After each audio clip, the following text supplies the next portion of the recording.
This is the Reading Fightin' Phils pregame show on the Our Phils Broadcast Network, featuring exclusive interviews, content, and much more. Now out to the ballpark with broadcasters Jake Starr and Bob McCool. A very good evening and welcome up to Portland, Maine, Hadlock Field, the scene, as it's Game 3 of a 6-game set between the Reading Fightin' Phils and the Portland Sea Dogs. Appreciate you joining myself, Jake Starr, on the call all weekend long here from Hadlock Field. As we said, Game 3 of a 6-game set. Usually Friday doesn't spell a Game 3, but last night the teams played to a postponement. The game was called about 15 minutes before the originally scheduled 6 o'clock first pitch.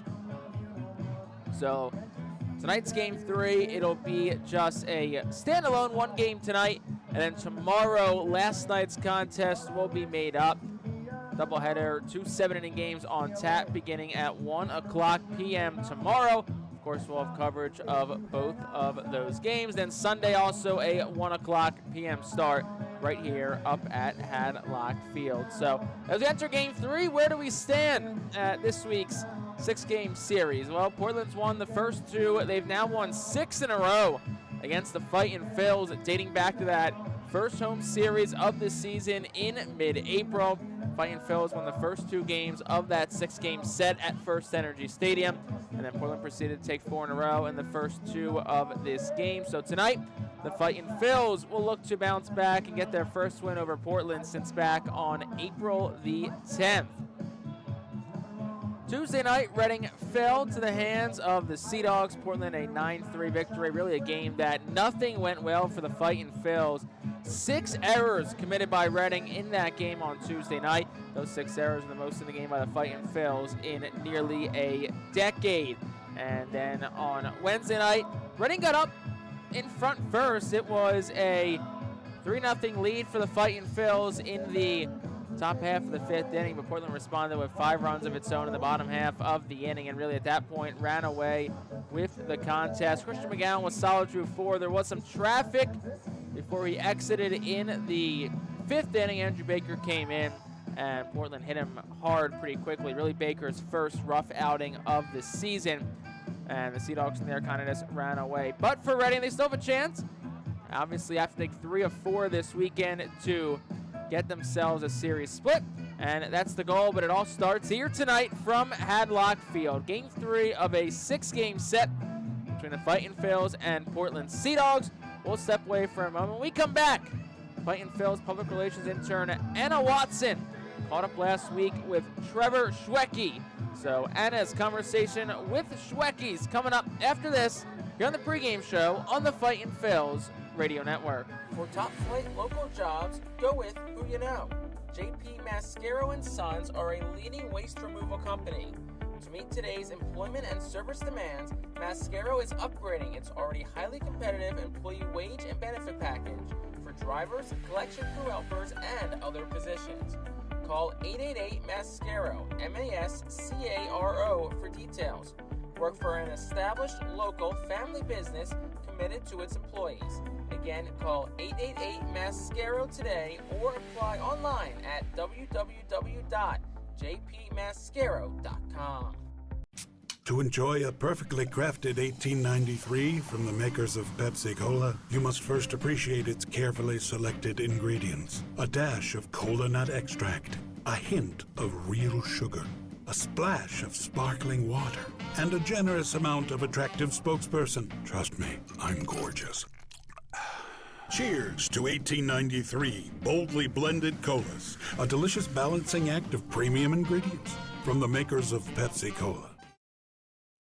Burke's Packing is a family-owned and operated meat processor located here in Reading, specializing in hot dogs, ham, specialty meats, and more. Burke's Packing provides America's classic ballpark with quality products, including the highly acclaimed flat-top grilled hot dog. Join us for Burke's Packing Sunday Family Fun Days at Sunday home games all season long at First Energy Stadium. This summer, we're going from minor league baseball to major fun. Whether you're just stopping by or looking for that Grand Slam getaway, Wyndham rewards everyone. Start earning points on your next qualified by Wyndham hotel stay and redeem them for minor league baseball tickets and experiences all summer long. Not a Wyndham Rewards member? Join for free at WyndhamRewards.com. Restrictions apply. Visit WyndhamRewards.com for more details.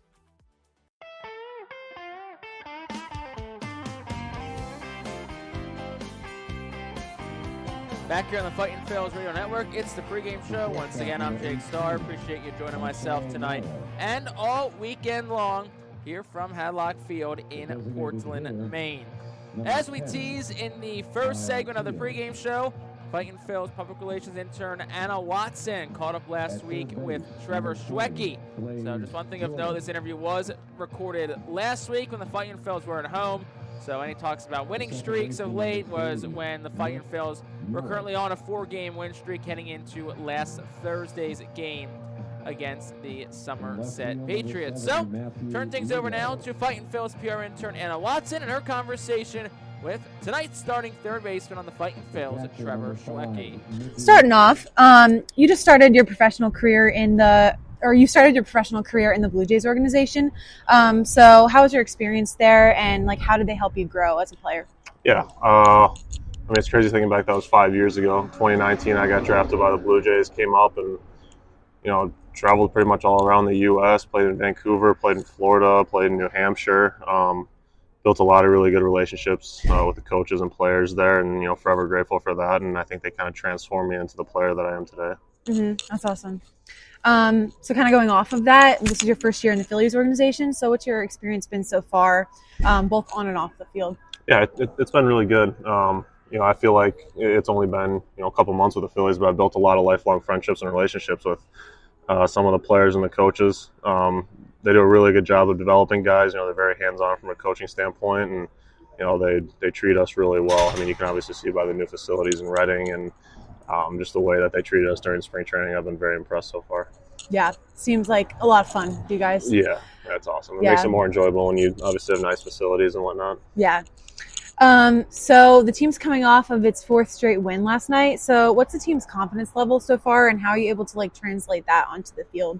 Yeah, I said this from even when we were in spring training. We saw the rosters come out. I said this is going to be one of the the more fun groups that I've been a part of in terms of my professional experience. And obviously, like I said, when we have guys that are just very easy to get along with, everybody's very high energy. Even with a slow start to the season, and then we kind of come around here towards the end of the series in Binghamton, and then this series with Somerset, and it's starting to turn into we're kind of all starting to realize our potential, and the energy's starting to be contagious, and we're starting to kind of feed off of one another. So I think we've kind of hit our stride now. It's just about maintaining that.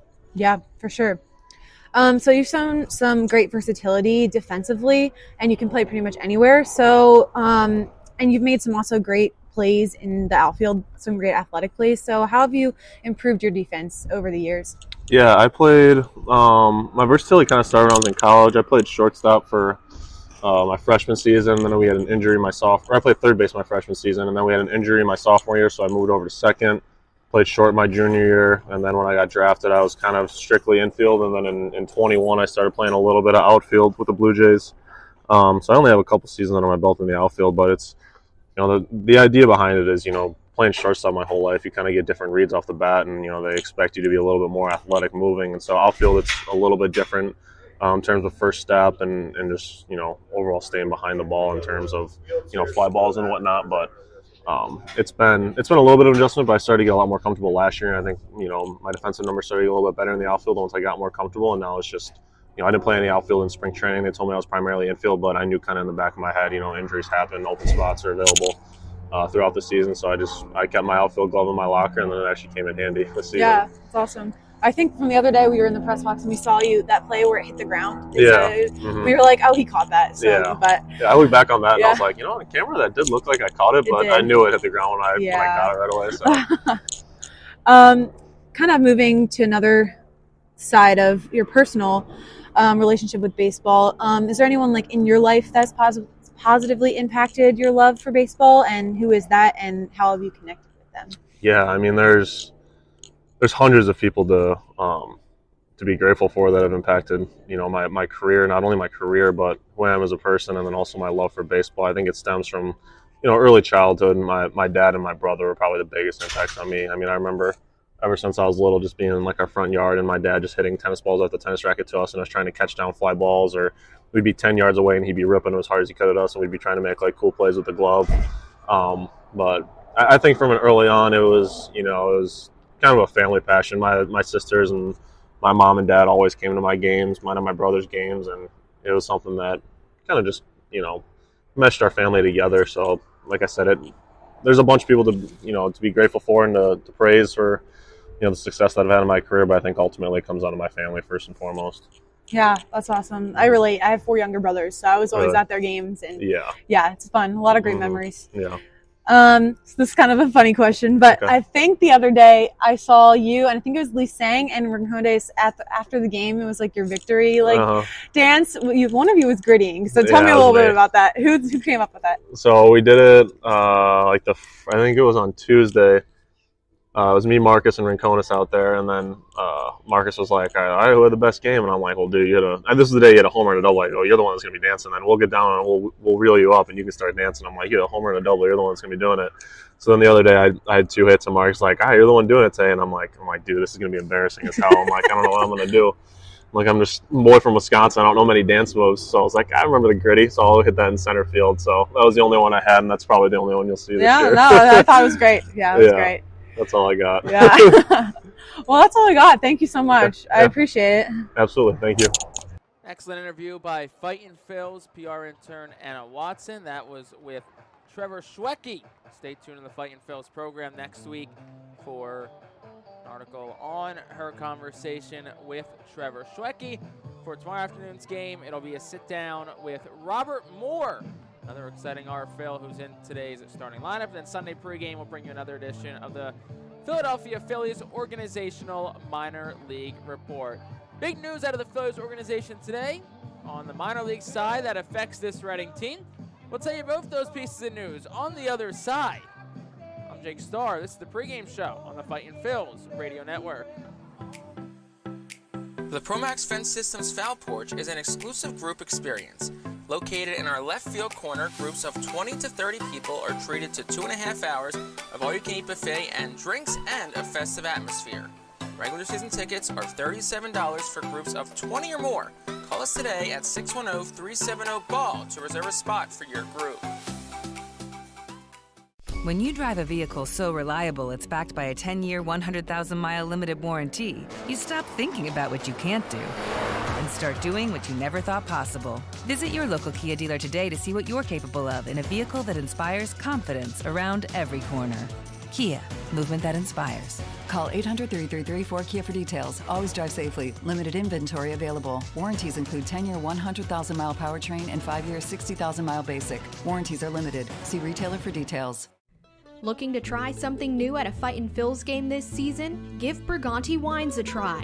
Briganti Wines is ran by former Fightin Phil's great and big leaguer Mike Costanzo. Briganti Wines comes from the vineyards in Italy's Abruzzo region. They are committed to quality, authenticity, and sustainability, attracting a loyal following of customers. Get a wide variety of Briganti Wines wherever it is sold at First Energy Stadium this season. Visit BrigantiWines.com to learn more. The Reading Fightin Phil's are proud to partner with Berks County Mental Health and Disabilities Program. Together, we are striking out the stigma in order to raise community awareness about mental illness and suicide prevention with 3 simple words. Are you okay? The help is to begin a conversation to show Berks County that we care. Suicide hurts and affects everyone, but help is here. We will work together to help raise awareness about suicide and identify what we can do as a community to prevent it. People in need of assistance and support should call Crisis Intervention at 610-379-2007.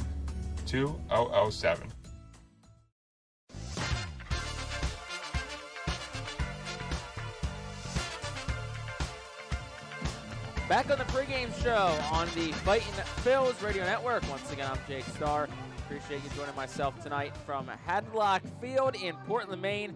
Game 3 of a 6-game set between the Fightin Phil's and the Sea Dogs. Just moments away from getting underway. Both starting pitchers are finishing up the warm-ups. Both teams are in from their pregame stretching out in right and left field respectively. And at this point, just waiting for the umpires to get to home plate for the mound meeting, or I guess the plate meeting, you could say, and national anthem. Then it'll be time for first pitch here from Hadlock Field up in Portland, Maine. Beautiful day in Maine, especially for standards up this north this time of year. Pretty much clear skies, some clouds mixed in. Temperature's been in the upper 50s. I've touched 60 today. Right now it's about 57 degrees, and it's felt great. Sure, it'll definitely get a little chilly when the sun goes down in a couple of hours from now, but the beauty of a 6 o'clock start here in Portland is that you get some pretty long sun light during the game, and of course as the summer months progress, that'll just extend. So I said a couple of pieces of news in the Phillies organization today, and those pieces of news are, first, the Phillies had a call-up today. It was Bo Burrows called up from AA Reading to AAA Lehigh Valley. Burrows, who does have a lot of AAA and big league time, so knew it was probably a matter of time until Burrows got the call up to AAA. And Bo Burrows, who represents the first big league call-up of the Fightin Phil season. Excuse me, not big league, AAA call-up of the 2024 Fightin Phil season. No, there will be a lot more to come, but congratulations to Bo on making his way back to AAA, and hopefully not long until he makes his way back to the big leagues, whether it be with the Phillies or elsewhere. Phillies also announced their April of 2024 minor league hitter and pitcher of the month, and the hitter of the month is Reading's own, tonight starting DH Carson Taylor. Taylor, who had a terrific month of April, hit over 350, was nearly 700 with runners in scoring position, had a 2-home run game against Portland back on April the 9th in the Fightin Phil's home opening win over the Sea Dogs. So congratulations to Carson on an excellent April and very deserved honors from the Phillies organization. And the pitcher of the month was George Klassen. Klassen, who made 4 starts with Single A Clearwater and was absolutely incredible for Clearwater. Did not allow an earned run. The 5th-round pick out of Minnesota in 2023. And I hope it's not too long that you see someone like George Klassen. And, you know, a lot of those really exciting prospects that are down in Clearwater and Jersey Shore make their way here to Reading. Sea Dogs have taken the field. It's time for the national anthem. This has been the pregame show. I'm Jake Starr. Lineups and first pitch coming up after this on the Fightin Phil's Radio Network. 4th grade musicians from Yarmouth, Maine. They're excited. Hands up. City of brotherly love. Stand up. Hands up. Wilson hits it in the air, out towards right. Oh, watch it fly, and it's a walk-off, game-winning home run for Ethan Wilson. This one driven into left center field, turn and say goodbye. Carlos De La Cruz clears the scoreboard in left center field. Home run number 21, and the Fightins jump out on top. You're listening to Reading Fightin Phil's Baseball on the R Phil's Radio Network. Swing and a miss, and back-to-back strikeouts as Sanchez cannot catch up to the 98-mile-an-hour fastball from Abel. Swing and a miss, he struck him out. 10 strikeouts tonight for Griff McGarry. Now, out to the ballpark with your broadcasters, Jake Starr and Bob McCool.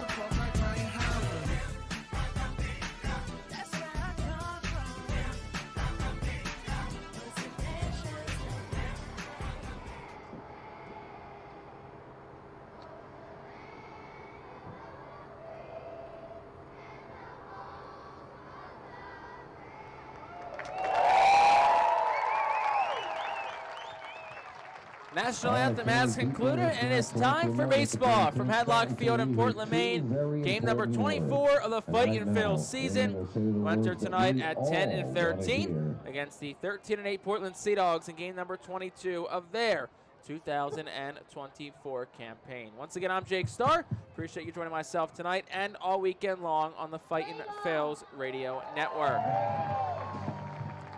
Now let's introduce Reading's starting lineup presented by Golden Oaks Landscaping. Robert Moore leads off. He's at second. Ethan Wilson bats second and right. Carson Taylor third to DH. Caleb Ricketts fourth, the catcher. Trevor Schwecke is fifth. He'll play third. Bryce Ball sixth at first base. Carlos De La Cruz seventh in center. Baron Radcliffe eighth, plays left field. And Casey Martin bats ninth and plays shortstop. Again, it's Moore, Wilson, Taylor, Ricketts, Schwecke, Ball, De La Cruz, Radcliffe, and Martin. On the mound for the Sea Dogs, it's Hunter Dobbins, fourth start of the season for the 6'2", 185-pound righty, 23-year-old out of Bryan, Texas. 1-0, a 2.25 ERA, 6 innings pitched, 12 hits, 5 runs, 4 earned, 9 walks, 9 strikeouts. Opponents are hitting .211 against him. Mickey Gasper does the catching. Alex Pinellas at first, Nick York second, Marcelo Meyer at short, Blaze Jordan at third. Philip Sykes in right, Roman Anthony in center, and Matthew Lugo is in left. Again, right to left in the infield, Pinellas, York, Meyer, Jordan. Right to left in the outfield, it's Sykes, Anthony, and Lugo. Hunter Dobbins completes his final warm-up toss, and Robert Moore gets set to step into the left-handed batter's box. Robert Ginther will have balls and strikes. Nobu Yasuda, new to the crew tonight, is at first. Joe Belangia, the crew chief, is at third. So Moore digs in from the left side. Switch hitter, who's playing second base tonight, and open umpire Robert Ginther straps the mask on. Moore steps in, even stance, and Hunter Dobbins is ready. The righty will fire home, and the first pitch is swung on a miss by Moore at 6:01 p.m. here in Portland. Today's game time temperature, 57 degrees, presented by All Temp Enterprises. The 0-1 is swung on and fouled back by Robert Moore, and it's quickly 0-2 to him. He'll step out and ask for time. Robert Moore at .259 on the season. Was 1 for 5 a couple of nights ago for Reading. 0-2. And that's down for a ball. 1 ball, 2 strikes to Moore. Fightin' Phillies in their Los Luchadores de Reading jerseys. A Friday staple, especially at home, but even on the road this year. 1-2. Outside, 2 balls, 2 strikes to the left-handed hitting Moore. Moore, who is a switch hitter, but is hit predominantly from the left side this year. Really not a lot of lefties that he's seen. 2-2. Down and in, 3-2. And Moore, who once started down 0-2, now works it to a full count. Dobbins, who works quickly, toes the third base side of the rubber. 3-2 pitch home. Moore swings and misses down on strikes. 7 pitch at bat, 1 by Hunter Dobbins. First strikeout of the night for him. That'll bring Ethan Wilson to the plate. Right fielder number 51, Ethan Dobbins' last time out was last Friday at Hartford. No decision across 6 innings pitched, 5 hits, 2 earned runs. Walked 3, struck out 7. Delivers the first, and Wilson takes it down 1-0. Left-handed hitting Wilson. Slightly open stance. Front toes near the inside chalk. 1-0. Swing and a miss, 1-1. Fastball at 94 from Hunter Dobbins. Wilson 2 for 8 this series with a strikeout as he steps out and asks for time. Readjusts the red cap. And he digs back in. Great pants for the Fightin' Phillies tonight. 1-1. And that's low and away, 2-1. Off-speed pitch from Dobbins at 77. Sea Dogs wear their home alternate navy blue uniforms with Sea Dogs in red written across the chest. 2-1. Wilson swings and fouls it straight back. It's 2-2.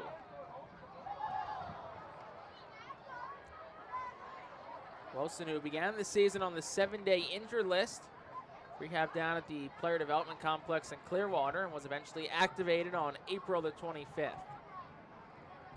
The pitch. And that's over for a caught strike 3. Curveball gets the outside corner to Wilson. Back-to-back strikeouts for Hunter Dobbins to start this one off, and there's 2 outs quickly for Carson Taylor. Hitter number 8, Carson Taylor. Parade of lefties early for manager Al Patrique. 4 in a row to start, 5 his first 6. are lefties in the lineup. Here's the pitch. And Taylor takes it inside for a strike. It's 0-1. Carson Taylor was named earlier today the Phillies minor league hitter of the month. 0-1 misses down. 1 ball, 1 strike. Taylor, who's hitting .327 on the season so far. 19 RBI. 1-1 is bounced by Dobbins. It's 2-1.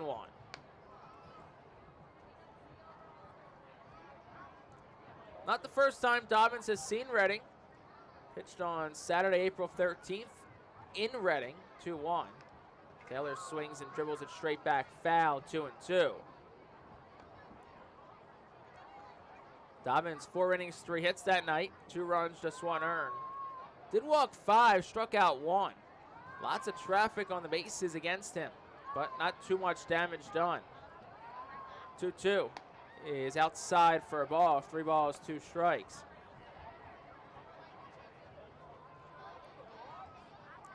Second full count of the inning, worked by the Fightin' Phils. Dobbins, the righty, is ready. Winds and fires, and Taylor swings and fouls it straight back. In on the hands a bit. It goes out of play. Next pitch will be number 18 on the inning from Hunter Dobbins. 3-2. Taylor takes on the inside corner, called strike 3. Hunter Dobbins strikes out the side in the first. No runs, no hits. Nobody left on base for the Fightin' Phils. We're going to the bottom of the first. Reading nothing, Portland coming to bat. Empowering communities one relationship at a time is our commitment at Tompkins. Our customers have thrived thanks to our focus on local lending and their commitment to the customers they serve. They do a great job. Everything for us, from our banking, our insurance, to our wealth management. Tompkins has always been there for us. We see a long relationship with Tompkins. They're good people. Tompkins, banking, insurance, wealth. Member FDIC, equal housing lender. Investment and insurance products are not FDIC insured, not bank guaranteed, and may lose value. International Fireworks is the official fireworks provider of the R Phils. International Fireworks shoots every fireworks show throughout the season, including 9 Mega Blast fireworks shows. International Fireworks also provides the pregame fireworks after the national anthem at each game. International Fireworks has a nearby retail store in Douglasville, Pennsylvania, where you can purchase all of your fireworks. Visit fireworksrus.com for more information about the International Fireworks retail store in Douglasville. Thanks again to International Fireworks, the official fireworks provider of the R Phils.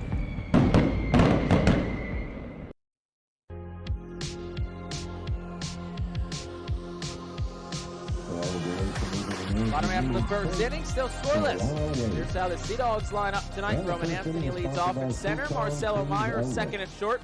Kyle Teal third, the DH. Blaze Jordan fourth at third. Nick York fifth at second. Matthew Lugo is sixth. He'll play left. Mickey Gasper seventh, does the catching. Alex Pinellas eighth at first. Philip Sykes, that's ninth, and plays right. So Roman Anthony will step on in from the left side against Matt Osterberg. They can start number 5, 0-2, a 5.29 ERA, 17 innings, 24 hits, 5 walks, 14 strikeouts. First pitch home, and Anthony swings. It's a line drive towards right center field. It's down for a base hit. De La Cruz over to cut it off, and it's a one-pitch leadoff single for Roman Anthony. Marcelo Meyer will dig on in. So we said De La Cruz in center, Ethan Wilson in right, Baron Ratcliffe in left, Bryce Ball at first, Robert Moore second, Casey Martin short, Trevor Schwecke third, Caleb Ricketts does the catching, and of course Matt Osterberg does the pitching. Pitch to Meyer, will take outside for a ball. It's 1-0. So again, Portland's lineup goes Anthony Meyer Teal, Jordan York Lugo, Gasper Pinellas Sykes. 1-0, swing and a miss, 1-1. Meyer way out in front of a curveball at 74. The Red Sox top-ranked prospect, Marcelo Meyer. Just 21 years of age. 1-1, swing and a miss, 1-2. Back-to-back curveballs, and Meyer's way out in front. You Again, infield right to left, Ballmore, Martin, Schwecke. Outfield right to left, Wilson, De La Cruz, Radcliffe. Batteries, Ricketts, and Osterberg. 1-2. Swing and a miss, struck him out. Pulled the string 3 straight times, and it pays off. Out number 1 for Kyle Teal. Kyle Teal.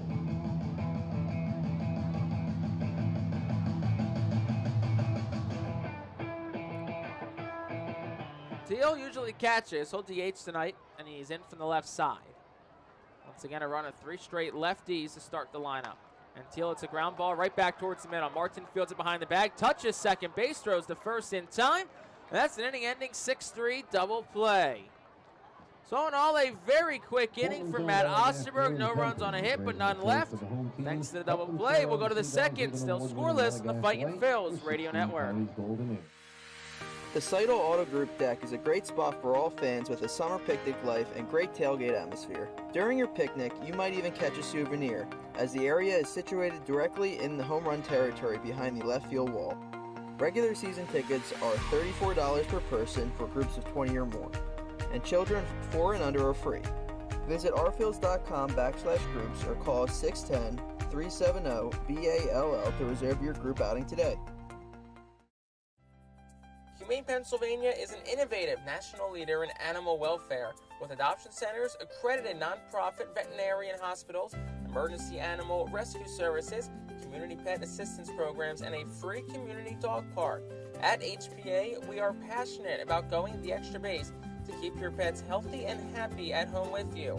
With a variety of services and different ways and times to access them and variable pricing, Humane Pennsylvania is here to provide your pets with exceptional care, how, when, and where they need it. Visit humanepa.org for more information.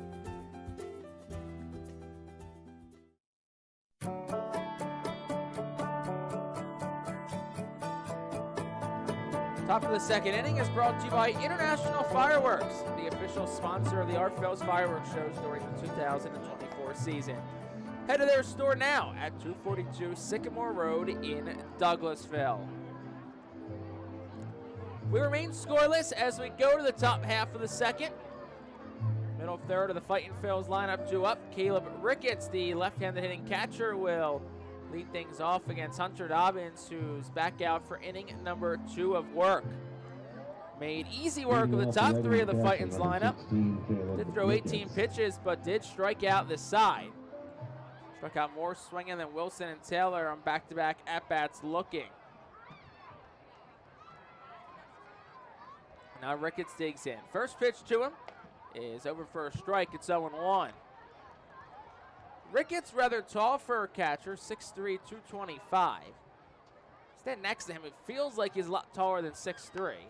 0-1 is swung on and grounded towards first. Pinellas in a couple of steps. Gloves at chest high, touches the bag, 1 gone. Third baseman number 7, Trevor Schwecke. And that'll bring Trevor Schwecke to the plate for the Fightin' Phils.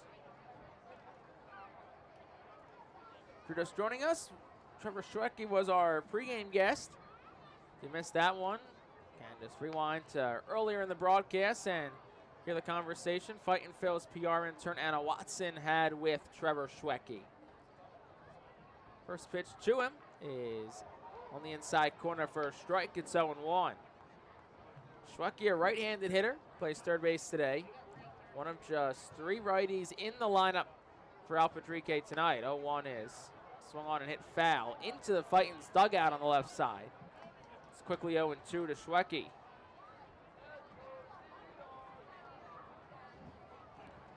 Dobbins from the windup, third base side, the 0-2. And that one just misses in for a ball. It's 1-2. Slider at 84 from Hunter Dobbins. 1-2.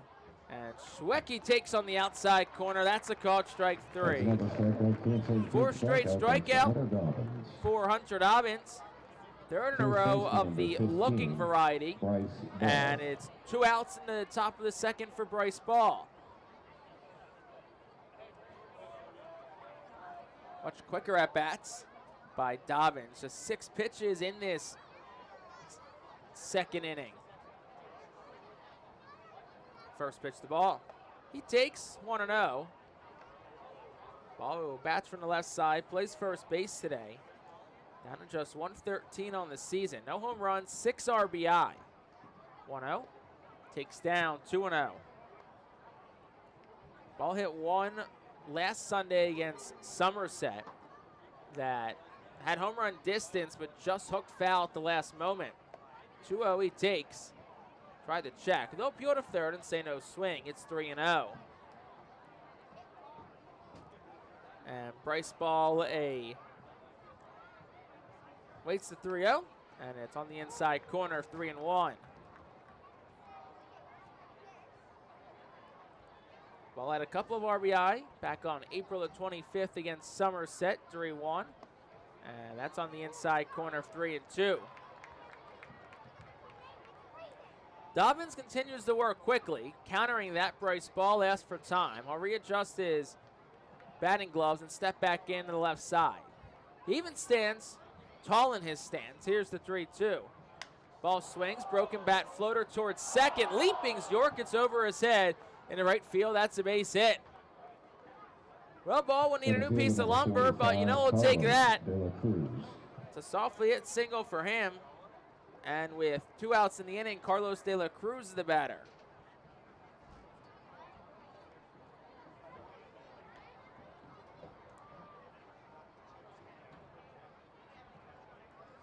De La Cruz digs in from the right side. Bats in the 7th spot tonight as Ball gets his lead off first. Here's the pitch. And De La Cruz swings and pops it up. It'll go out of play foul to the right side and be 0-1. Manager Al Patrique continues to toy with De La Cruz's spot in the batting order just as he tries to find a spot that can hopefully heat Carlos up a little bit. He's batted in 5 different spots in the order this season. This really hasn't gotten going, hitting just 163. 0-1. And a little excuse me swing from Carlos. He makes contact with it though. Shoots it off the facing of the Portland dugout on the right side. It's 0-2. No home runs yet this year for De La Cruz. Just 5 RBI. Did miss a week on the IL, but compared to last year, it's an uncharacteristic start for him. 0-2. Swung on and sliced foul down the right field line. Count stays 0-2. That foul ball is off the conserved wetlands, presented by Ducks Unlimited. Had a career year last year. Hit the most home runs of his pro career, 24. Led the Eastern League in hits with 132. 0-2. And I'll take that one inside. 1 ball, 2 strikes.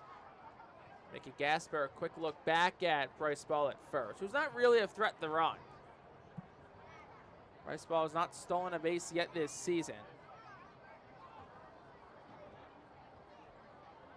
Here's the pitch. Carlos takes inside. 2 balls, 2 strikes. Bryce Ball has stolen 2 stolen bases in his professional career. So as I said, don't think Ball is much of a threat to run. 2-2. De La Cruz swings and misses over a slider at 82. And that is how the side is retired in the 2nd. 5th strikeout already for Hunter Dobbins. In the inning, no runs on a hit. No errors, 1 left on base. We'll go to the bottom of the 2nd. Still 0-0 on the Fightin Phillies Radio Network. Cornwall Manor is an active senior living community on a 190-acre campus in Cornwall, Lebanon County. The community offers independence and opportunities for wellness and fitness, as well as educational and musical programs, and the peace of mind of having convenient health care on site. Cornwall Manor offers a range of residential choices from apartments to homes. Prospective residents are welcome to visit us for lunch and have a chance to learn more about the community. More information is available online at cornwallmanor.org. Cornwall Manor, celebrating 75 years of senior living. The Fightin Phils know who to call for trash and recycling services. A proven winner, JP Mascaro & Sons. The industry leader for over 50 years. Trust the familiar Mascaro Blue Elephant to provide dependable, quality service for your home or business. That's JP Mascaro & Sons, one of the top companies in its industry. Trash and recycling services for home, business, and industry. We are hiring and have open positions in Berks County. Check our website for open positions at jpmascaro.com or call 1-888-MASCARO. JP Mascaro and Sons, ready to serve you.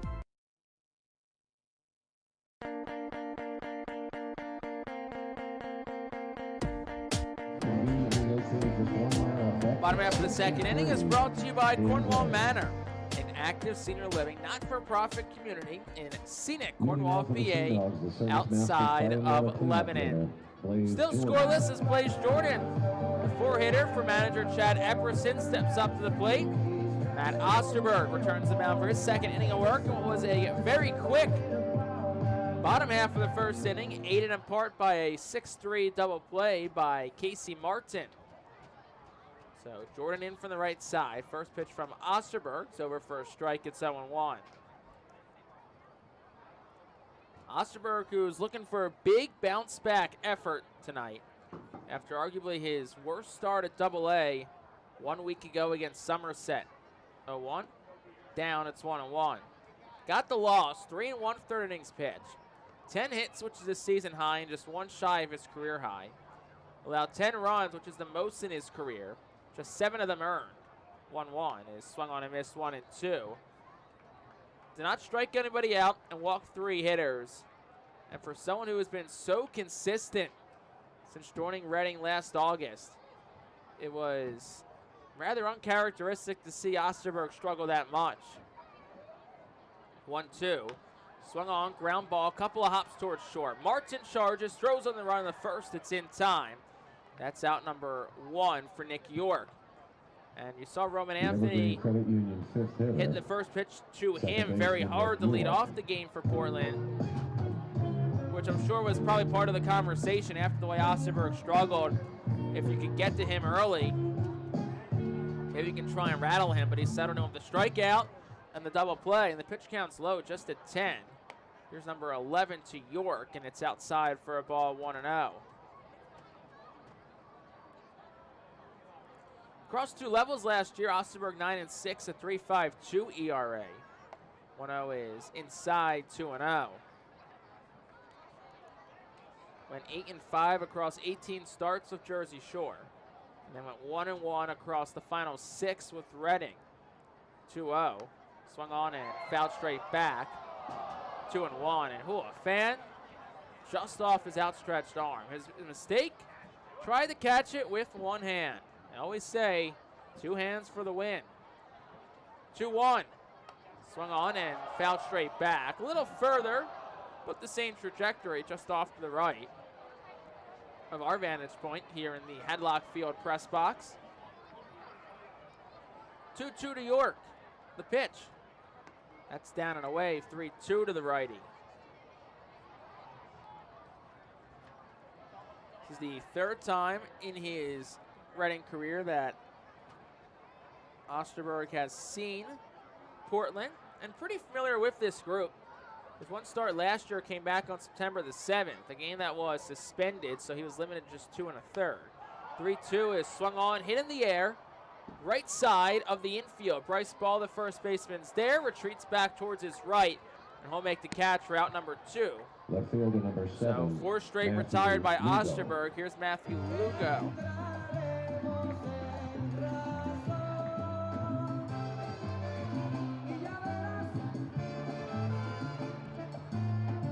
Lugo, the 22-year-old from Puerto Rico, digs in from the right side. 2 outs in the inning, still scoreless ball game. Osterberg deals, and it's over for a strike. It's 0-1. So Osterberg just went 2 1/3 against Portland on September the 7th last year. Did start against them on April the 12th this year. 0-1 is over for a strike. It's 0-2. Suffered the loss, but allowed 3 runs, 1 earned on 6 hits. No walks, 5 strikeouts for Osterberg. 0-2. On the outside corner, called strike 3. Second strikeout tonight for Osterberg, and it's the second straight 1-2-3 inning for him. No runs, no hits, nobody left on base. We'll go to the 3rd. Still scoreless on the Our Phillies Radio Network. Cornwall Manor is an active senior living community on a 190-acre campus in Cornwall, Lebanon County. The community offers independence and opportunities for wellness and fitness, as well as educational and musical programs, and the peace of mind of having convenient health care on site. Cornwall Manor offers a range of residential choices from apartments to homes. Prospective residents are welcome to visit us for lunch and have a chance to learn more about the community. More information is available online at cornwallmanor.org. Cornwall Manor, celebrating 75 years of senior living. Are you looking for a reliable food distributor to meet all your culinary needs? Look no further than our trusted team at Feaser's Food Distributors. For over 120 years, our products have been sourced from the best farms and suppliers, ensuring that you get the best ingredients for your restaurant or organization. From fresh produce to premium meats, Feaser's supplies everything but the appetite. Visit Feasers.com today to experience the difference in working with a top-tier, family-owned food distributor. Feaser's, your partner for success in the kitchen. Looking for a fast and hassle-free way to get your snacks and non-perishable groceries? Look no further than FeasersDirect.com. With just a few clicks, discover the convenience of having your culinary essentials ready for a pickup at our headquarters in Harrisburg.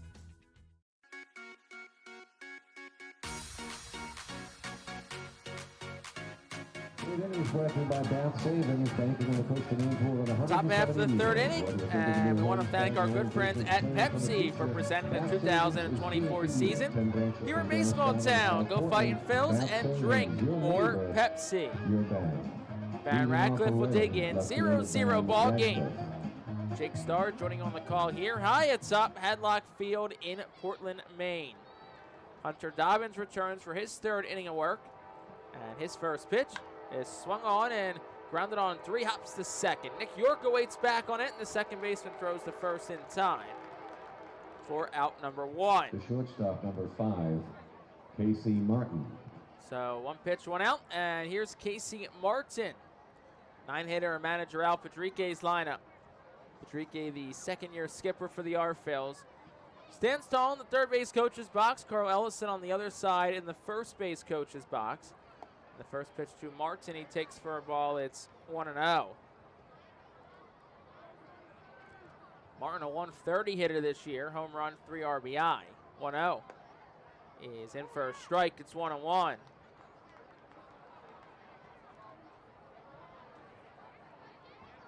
Ready on ready matchup as Dobbins continues to work quickly. Fires the 1-1, swung on and grounded foul.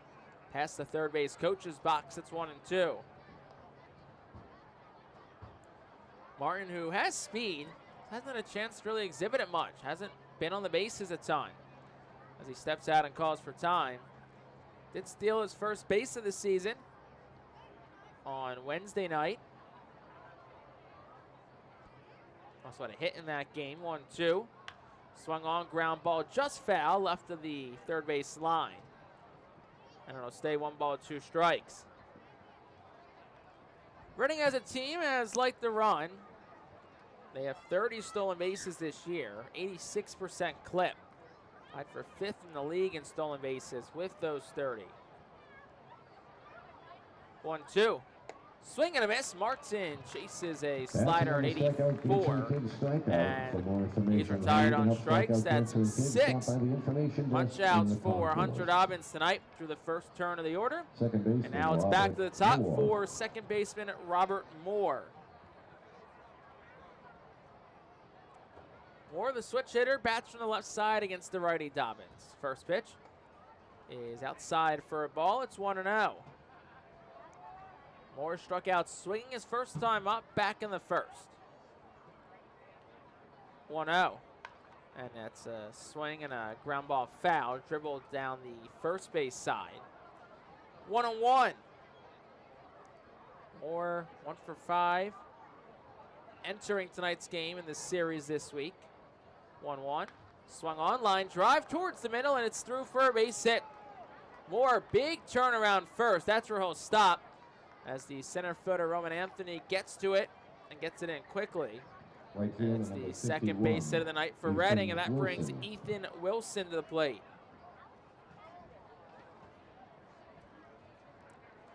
Wilson 0 for 1 tonight. Strikeout victim looking. His first time up in the first. Digs in from the left side. Moore gets his lead off first. We'll see if Reading tries to put Moore in motion at some point. First pitch is Curveball in for a strike. It's 0-1. Moore did stay put. Robert Moore, perfect 6 for 6 in stolen bases this year. Does hold the team lead in that category. Next pitch to Wilson is over for a strike. It's 0-2. Should Wilson reach? Carson Taylor, the team's RBI leader, waits on deck.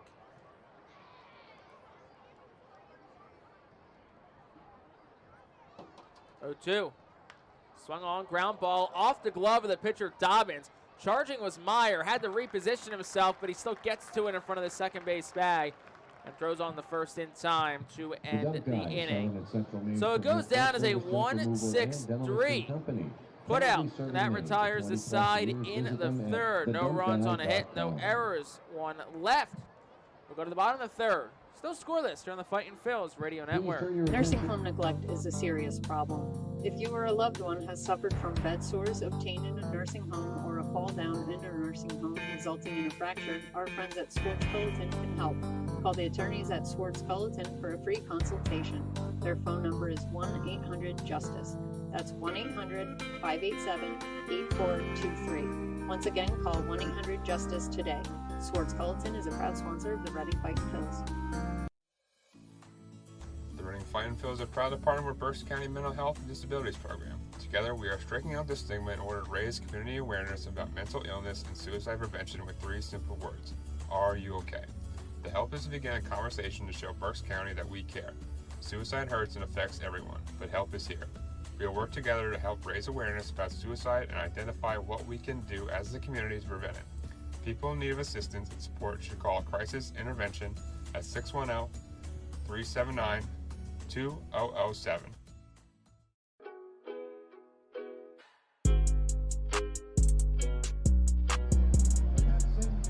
Bottom half of the third inning is brought to you by Swartz Culleton PC.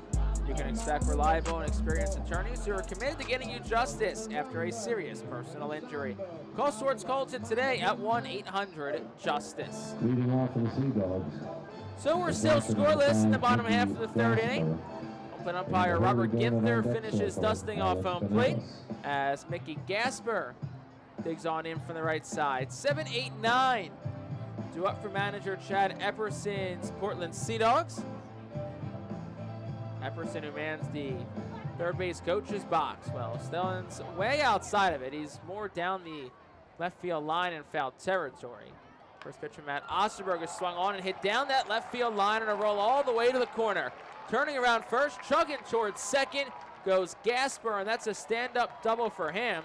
And the ball got away from the cutoff man for a minute, but luckily Osterberg was there to back it up. And it's a leadoff double from Mickey Gasper. That's his 5th two-bagger of the season. And the Sea Dogs have a man in scoring position. No outs for Alex Benellis.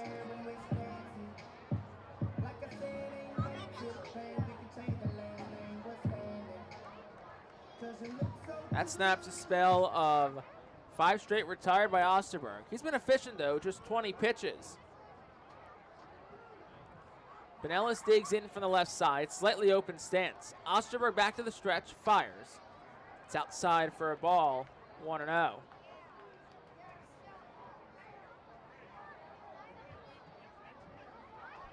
Benellis, the 8-hitter in the lineup. Philip Sykes, the 9-man, sits on deck. Getting his leadoff seconds, Gasper, 0-0 ball game. Bottom 3. Both teams also a pair of hits. Osterberg inside move towards second, won't throw it. Gasper will run, 3 for 3 in stolen bases this season.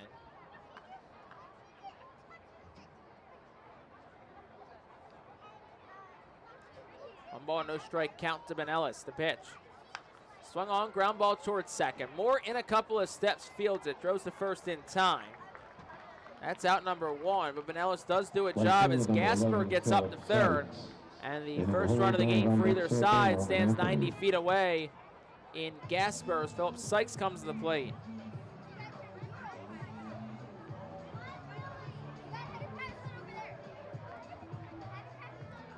So infield comes up for Reading. Feet on the grass for pretty much everyone. Schwecke stands on the dirt cutout at third. First pitch home is down for a ball. It's 1-0. Sykes, of course, looking just to get something in the air. He's driven in 5 runs this year. He's hitting .226. Yet to hit a home run. And Osterberg's looking to retire him and exhale a little bit. 1-0 is inside corner for a strike, 1-1. Of course, even if you get Sykes out here, the man on deck just happens to be Boston number 2 prospect Roman Anthony. 1-1. Tried to check his swing, couldn't. 1 ball, 2 strikes to Philip Sykes. Once again, Gasper gets his leadoff third. He doubled lead off the inning, then moved to third on a ground ball. There's 1 out in the frame. Infield up for Reading. Scoreless game, bottom 3. Pitch. Swung on, popped up towards shallow center. De La Cruz comes in, he slides, and it's in and out of his mitt. It'll be a base hit. Scoring is Gasper, 1-0 Sea Dogs on an RBI single from Philip Sykes. Another $10 donated to the campaign to ending hunger by Atlantic Federal Credit Union. Do better. RBI number 6 of the season for Sykes. Sea Dogs on top. 1-0. A ball that looked like for a moment maybe De La Cruz was going to get a lot of momentum behind it and keep Gasper from running at third. But he went for the slide, was in and out of his glove. And all it is a single, 1-0 Portland. Went out of the inning for Roman Anthony.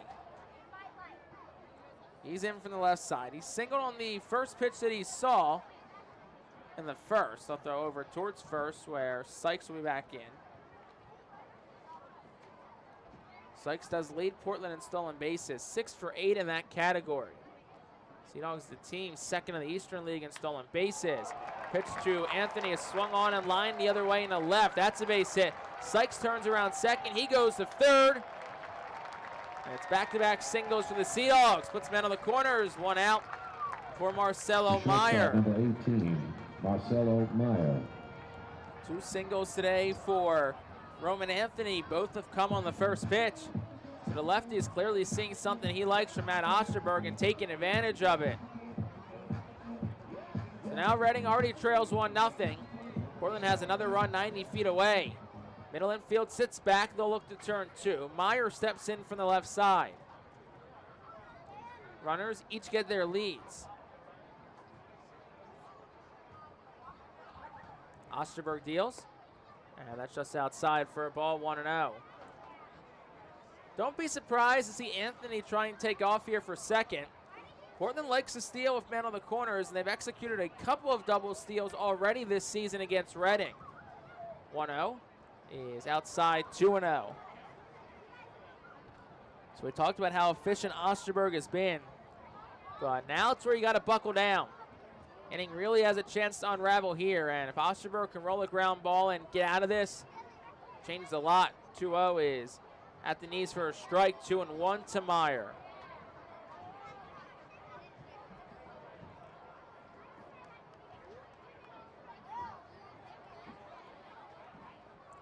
Osterberg peers home.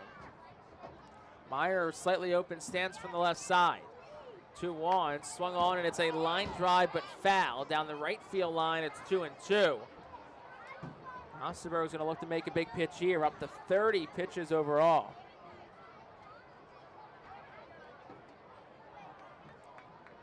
Anthony on first, Sykes on third.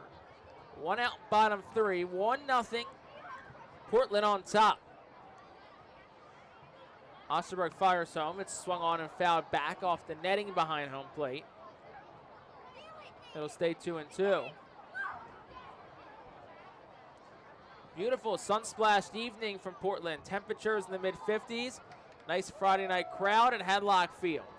Their Sea Dogs already up 1-0. They're looking to add some more.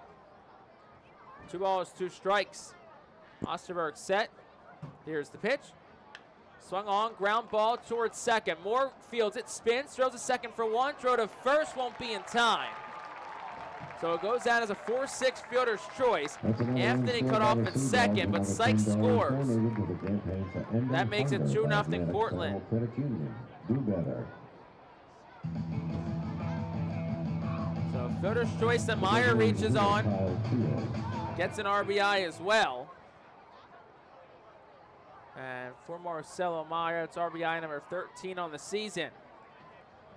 Sixth batter of the inning, it's Kyle Teal. First pitch is on the outside corner, 0-1 to the left-handed hitting Teal.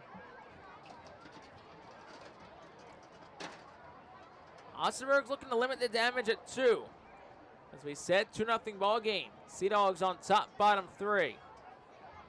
Pitch, swing and a miss, it's 0-2. Quickly to Kyle Teal. We'll see if Osterberg wastes any here or if he just goes right at Teal, trying to get out of this inning. Teal, who homered the other night in Portland's win over the Fightin Phillies. 0-2. Swung on and shot to the left side, foul. It stays no balls, 2 strikes.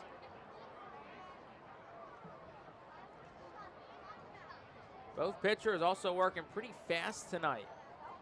As Osterberg will step on. He'll toe the first base side of the rubber from the stretch with Meyer on first. He'll throw over towards first. Meyer back in head first safely. 5 for 6 this season in stolen bases is Marcelo Meyer.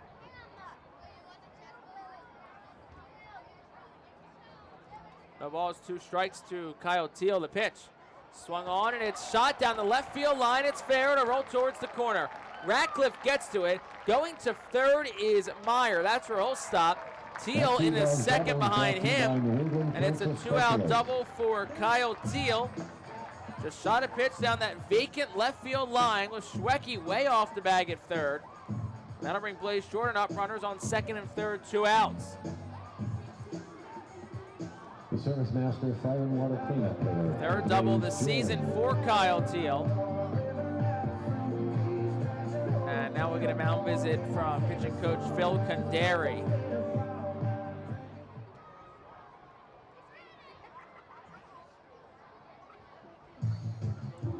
Reading bullpen is quiet.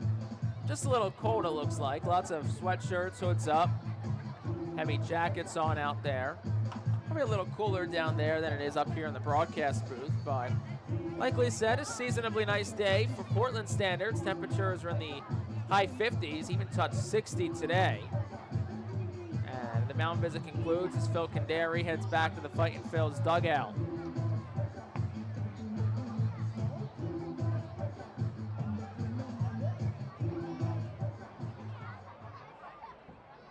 So Blaze Jordan the batter. Runners on second and third, 2 outs in the bottom of the third. Sea Dogs have already scratched 2 across. It's 2-0.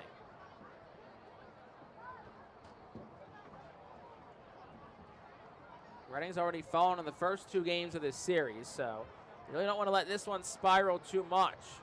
Here's the pitch. Swung on. That's a flare shot towards shallow center. It's down for a base hit. Meyer scores. Teal around third. He'll score. 2-run single for Blaze Jordan. That makes it 4-0 Portland. One scored by the Sea Dogs. $10 donated to the campaign to ending hunger by Atlantic Federal Credit Union. Do better. Red hot Blaze Jordan stays red hot. Nick York. And he adds 2 more RBI. Up to 16 on the season. And that brings Nick York to the plate. 8th man to bat in the inning for Portland. Already batted around against Reading twice this week. The first pitch is swung on and fouled straight back. It's 0-1.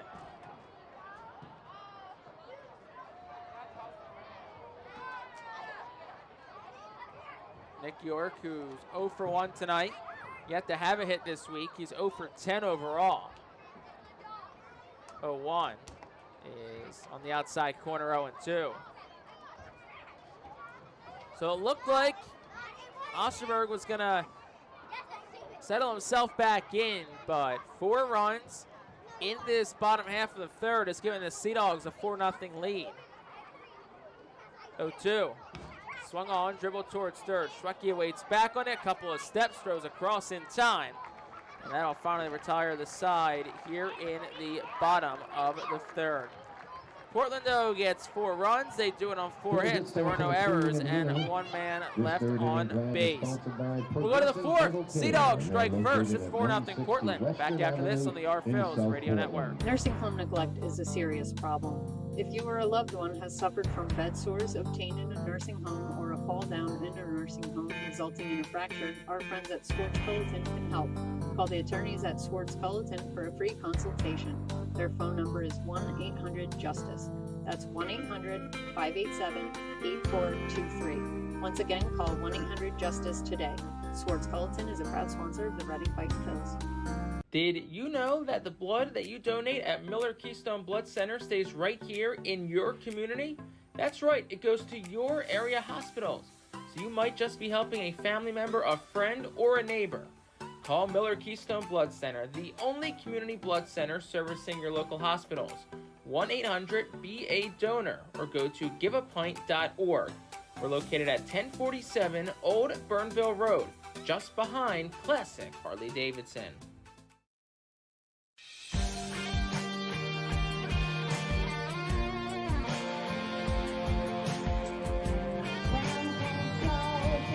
Top half of the 4th inning, and a reminder that every Tuesday, all active military and veterans receive $3 off box seats, thanks to the residents at Village Greens.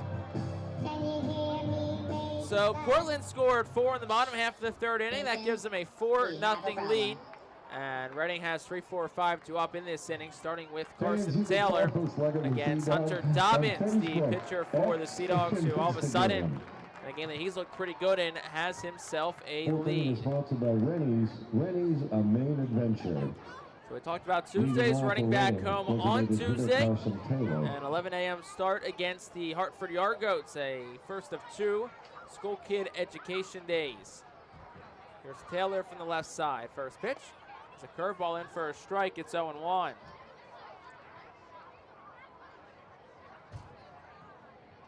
Dobbins, who works quickly, fires the 0-1. Taylor swings and fouls it straight back. It's 0-2. Carson Taylor, who is named Phillies minor league hitter of the month after a very impressive month of April. George Klassen of Clearwater won minor league pitcher of the month. Very well deserved for him as well. 0-2 is down and in, 1 ball, 2 strikes. If you haven't read it yet, Matt Gelb of The Athletic wrote a really good piece the other day on Klassen. Obviously, you don't get a ton of stuff from, of course, the Phillies beat writers and the minors. Here's the 1-2, and Taylor swings and misses at a curveball that was up. He's down on strikes. That's strikeout number 7 for Hunter Dobbins tonight. And Caleb Ricketts steps in, 1 out in the 4th. But remember any of the big Phillies beat writers, Matt Gelb, Scott Lauber, Alex Coffey, Todd Zalecki. I know I'm missing a handful. They're all fantastic. Where they put anything out in the minor league, it's always really good. First pitch to Ricketts, a strike, 0-1. And the piece that Gelb did was really good on Klassen. Just talks about how he was in high school. As here's the 0-1. That's down 1-1. Ricketts appeal. They'll go to 3rd and say no swing. That he was a guy who could throw hard, but you didn't really know where it was going.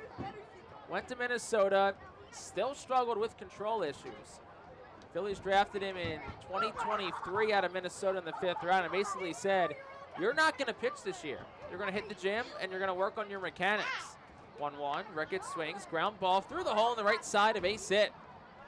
It's a 1-out single for the catcher, Caleb Ricketts, and that'll bring Trevor Schwecke to the plate. Third baseman number 7. Schwecke is 0 for 1 tonight. He struck out. But I said, you're not going to pitch this year. Work on your mechanics, hit the gym. Klassen put on 15 pounds of muscle between the time he was drafted and the beginning of this season, in which he started with Clearwater, and he has been nothing short of lights out with the Threshers. Dobbins from the stretch. First pitch to Schwecke. Swung on. That's a line drive right to the shortstop. Meyer catches it, and he'll throw back to first, but Ricketts back into the dive. So it's an L6 in the scorebook. Bryce Ball, the hitter. 4 starts for George Klassen, and he has not allowed an earned run, and every time he starts, it's really something to behold. Believe he might be pitching tonight. Have to check on that one. And he's someone that, for Reading fans, you always want to know what's next. Who's coming next? First pitch to Bryce Ball is outside for a ball. It's 1-0. Whether it's position players, pitchers, it's always exciting to kind of see who the next in line is. Obviously, last year, I think Orion Kirkering was a big name that people wanted to see early in the season. They eventually did. 1-0 is swung on, line drive out towards center. Anthony in, goes back, it's over his head, and a one-hop the wall. Heading towards third, Ricketts. Green light around third for him. Here's the throw to the plate from Marcelo Meyer. It's not in time. Ricketts beats the tag. It's an RBI double for Bryce Ball, and the Fight-Ins are on the board. It's 4-1.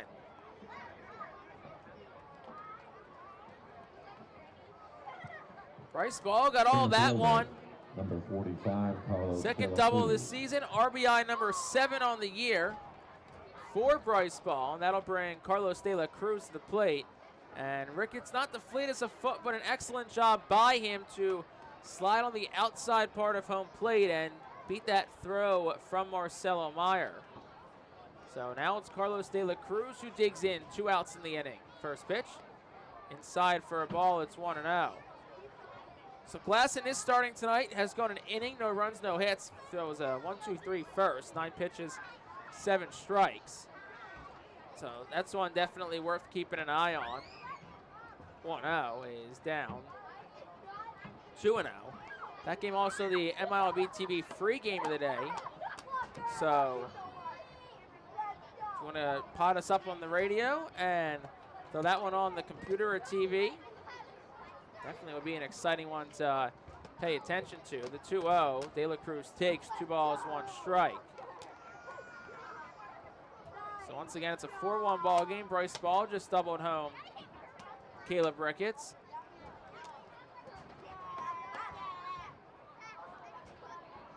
Here's the pitch. De La Cruz swings and fouls it off himself in the right-handed batter's box. It's 2-2. So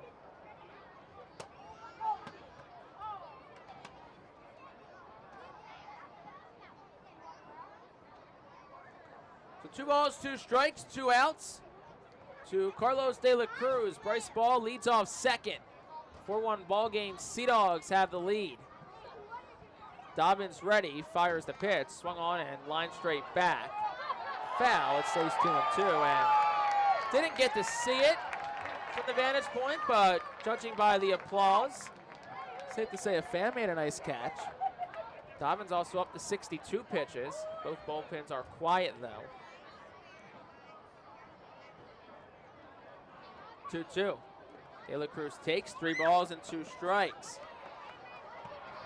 Carlos, who really outside of opening night has kind of lacked the big hit, the big moment. And here in a situation where he's hitting just 118 with runners in scoring position and just 100 with 2 outs, he finds himself in a spot to maybe try and break through. Payoff. Swung on, ground ball, softly hit towards third. Waiting back on his Jordan, he throws the first, and it is in time. Beats De La Cruz by about a step. That will retire the side in the 4th. Reading does get a run on 2 hits. There were no errors. They leave 1 on base. Ahead of the bottom of the 4th. Portland 4, Reading 1. Are you ready to embark on the adventure of retirement? Welcome to the Highlands at Wyomissing, where over 35 years of experience have perfected the art of senior living. Nestled on over 113 acres of serene landscape, our community offers a haven for active seniors seeking tranquility and excitement alike. Discover a lifestyle enriched with stunning amenities and engaging activities, all within the premier nonprofit life care community in Berks County. Bid farewell to home maintenance and embrace more quality time with loved ones as you enjoy a calendar brimming with thrilling events and trips. Experience the security, independence, and boundless opportunities that await you at the Highlands at Wyomissing. Call us today and unlock the possibilities of your retirement. Visit the Brentwoods Industries Fightin' Phil's team store to stay repped all season long. Head to our store at First Energy Stadium or online at artphils.com/shop. We have a wide variety of Fightin' Phil's hats, jerseys, kids apparel, and much more. Looking for something new? Check out our brand new Pinstripe and Los Luchadores jerseys. Root for your Fightins in style and stop by the Brentwood Industries Fightin' team store or artphils.com/shop.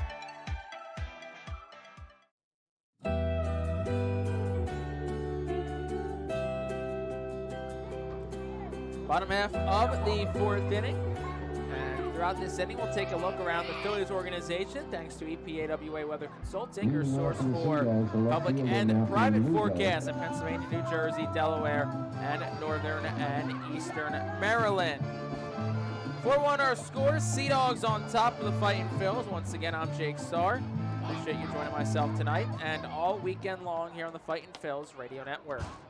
Matthew Lugo digs in against Matt Osterberg, whose first pitch home is swung on and crushed deep to left field. Ratcliffe goes back, turns, and it is gone. Off the top of the main monster, Matthew Lugo goes deep. His sixth home run of the season, which leads the team, and Portland's on top. It's 5-1.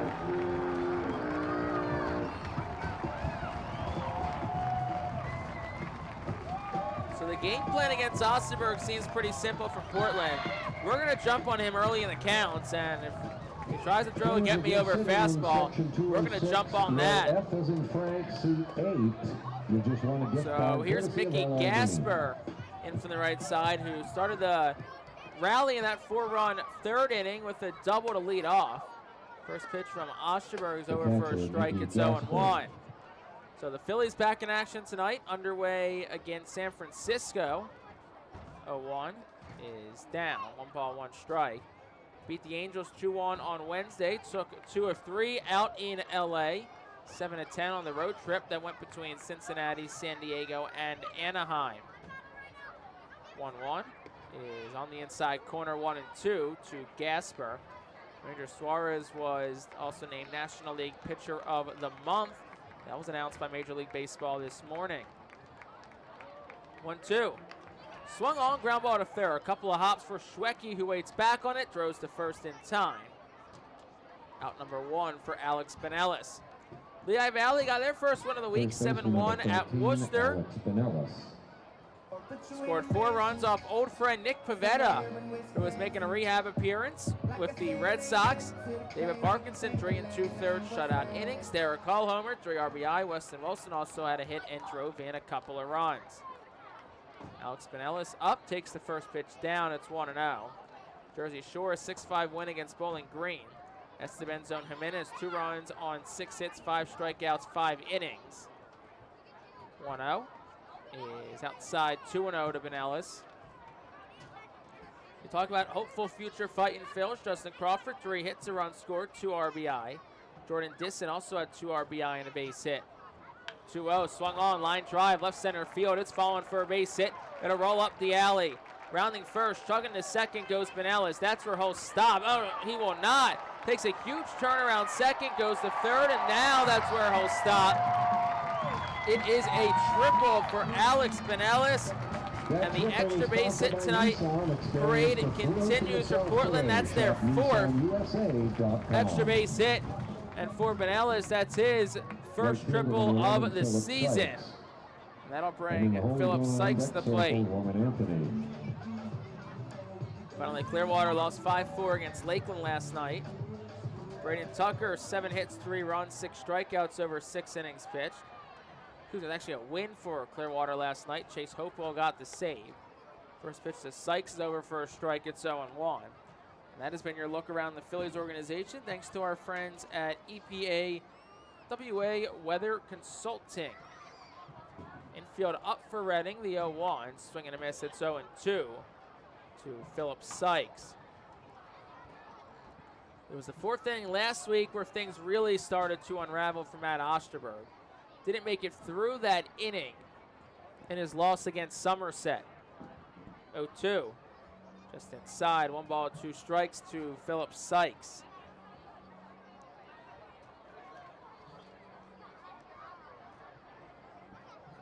One out, bottom 4, 5-1, Sea Dogs on top. 1-2. Outside and low, 2-2. Checking his swing was Sykes, and they'll put at first base for Nobu Yasuda. Will say no swing. Home run from Lugo went 365 feet. Off the bat at 103. A curveball that just hung up there on 73 from Matt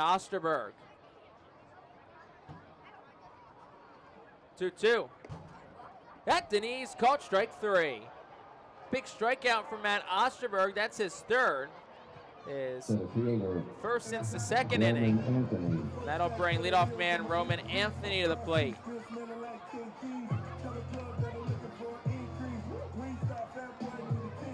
So 2 outs in the inning, third time up for Anthony, Boston's number 2 prospect.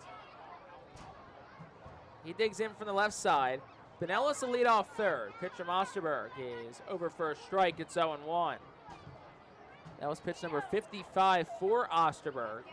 So, of course, you want to keep that pitch count down, swinging a miss 0-2. And he'll probably stay in probably at least another inning. He can keep the pitch count low. Nobody throwing in the Fightin Phil's bullpen currently.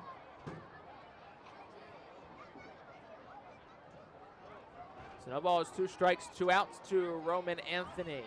Osterberg deals, swung on and hit foul off the facing of the Phil's dugout on the left side. Stays 0-2.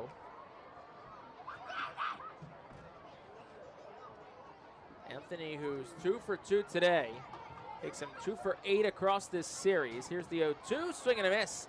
Roman Anthony chases a curveball. He's down on strikes. Back-to-back Ks from Matt Osterberg to end the 4th. Up to 4 strikeouts in total. But in the inning, 1 run. It was on the Matthew Lugo home run. Pair of hits for the Sea Dogs, no errors. 1 left on base. We'll go to the 5th. Portland gets another. It's 5-1. Back after this on the Phil's Radio Network. Every time you grab an ice-cold 20-ounce Pepsi, you'll find a Pepsi emoji on the side of the bottle. So while the Pepsi delivers this, the Pepsi emoji delivers this. Ooh.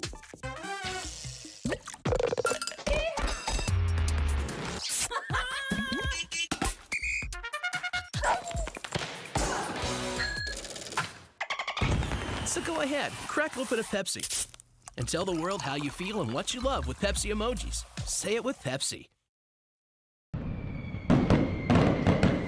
International Fireworks is the official fireworks provider of the Phil's. International Fireworks shoots every fireworks show throughout the season, including 9 Mega Blast fireworks shows. International Fireworks also provides the pregame fireworks after the national anthem at each game. International Fireworks has a nearby retail store in Douglasville, Pennsylvania, where you can purchase all of your fireworks. Visit fireworksrus.com for more information about the International Fireworks retail store in Douglasville. Thanks again to International Fireworks, the official fireworks provider of the Phil's.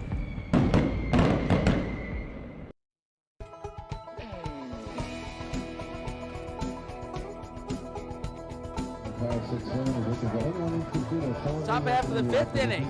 Fightin Phil's would like to recognize Body Zone Sports and Wellness as the official workout facility of the Phil's. So Portland added another in the bottom of the 4th inning. That makes it a 5-1 game. And Baron Ratcliffe leads off for Reading. 8-9, 1-2 up for manager Al Padrique here against Hunter Dobbins. First pitch home is on the inside corner to the left-handed hitting Ratcliffe. It's 0-1. Ratcliffe 0 for 1 tonight. Grounded out the second his first time up. 0-1, swing and a miss, 0-2. Ratcliffe nearly took a full carousel around the batter's box on that one. So he'll step out and ask for time. Gets it from home plate umpire Robert Ginther. Kicks back in, no balls, 2 strikes. Dobbins fires. Swung on, hit in the air, not deep down the right field line, foul territory. Vanellis and York both give chase, and it'll land foul and stay 0-2. Bit of a little alcove down the right field line. It's a regular down the right field line that it kind of just like cuts in about 35, 40 feet beyond the infield dirt.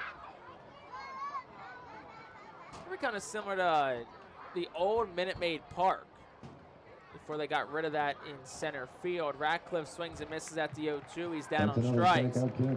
Make that 8 strikeouts tonight for Hunter Dobbins, and that'll bring Casey Martin to the plate. Shortstop number 5, Casey Martin.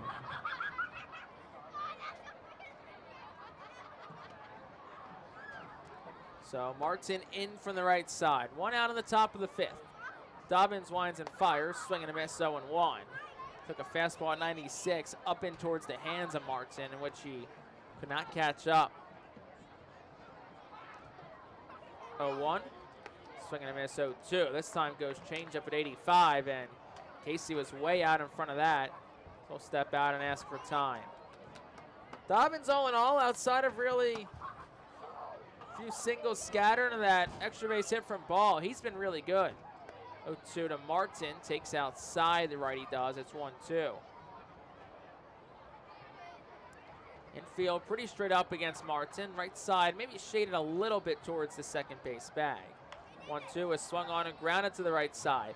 Charging into his left, York fields it. Sidearm flips to first in time for out number 2. Back to the top of the order to Robert Moore. Second baseman number 58, Robert Moore.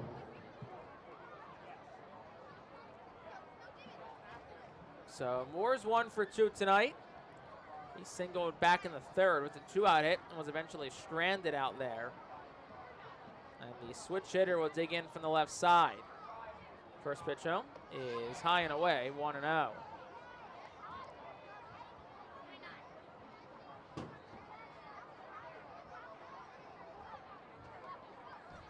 Dobbins, the righty, winds and deals the 1-0. Moore tried to check his swing, and the home plate umpire, Robert Ginther, will say he went. It's 1-1. Moore, a 250 hitter this year with 2 outs. That's the situation he's in. The 1-1. Curveball that hangs up there, swung on, hit in the air well, out towards right center field. Anthony goes back to the whole space, and the center fielder squeezes it just a couple of steps in front of the warning track. Robert Moore gave it a ride, but not quite enough. And it's 3 up, 3 down for the Fightin' Phils in the top half of the 5th. We're halfway home in Portland. Ceno's on top, 5-1 on the Our Phils Radio Network. Cornwall Manor is an active senior living community on a 190-acre campus in Cornwall, Lebanon County. The community offers independence and opportunities for wellness and fitness, as well as educational and musical programs, and the peace of mind of having convenient health care on site. Cornwall Manor offers a range of residential choices from apartments to homes. Prospective residents are welcome to visit us for lunch and have a chance to learn more about the community. More information is available online at cornwallmanor.org. Cornwall Manor, celebrating 75 years of senior living. Watch me now. Listen up, baseball fans. The Bally Live app is your home for everything MILB. Download the app today and watch every single MILB game absolutely free. Chat and interact with other fans. Play daily games and win prizes. Plus, you'll get access to the MILB Zone, where you can follow your favorite MILB players and teams all season long. So step up to the plate and download the Bally Live app today.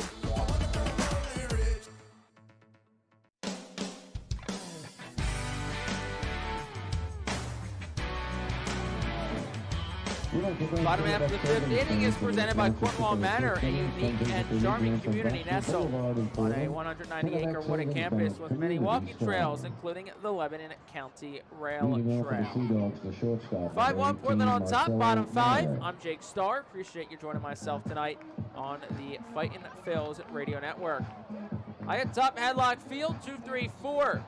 2 up for Sea Dogs manager Chad Epperson. Matt Osterberg back out for his 5th inning of work. And it'll be the ever so dangerous trio of Meyer, Teal, and Jordan due up. First pitch to Marcelo Meyer. He takes for a ball. It's 1-0.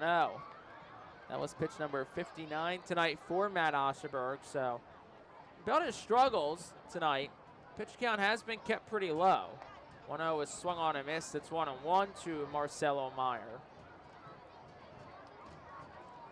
Meyer, who was 0 for 2 tonight, did reach and drive home a run on a fielder's choice his last time up, and the next pitch is swung on and it's line foul down the right field line.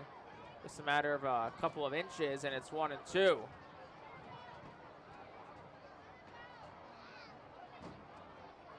Meyer, who had a good game last week, back on April the 24th against Hartford, fell triple shy of the cycle in that game against the Yard Goats. There's also action in the Sea Dogs bullpen. Here's the 1-2. It's down 2-2. Christopher Troy, who's up and throwing. The 25-year-old from Hayward, California. So we'll see if Hunter Dobbins' night is over. And the Sea Dogs come back out for the 6th, 2-2. Swung on, cranked in the air, out towards right center field. Wilson goes back, it splits the gap in a roll all the way to the wall. Meyer towards second, whole stop there.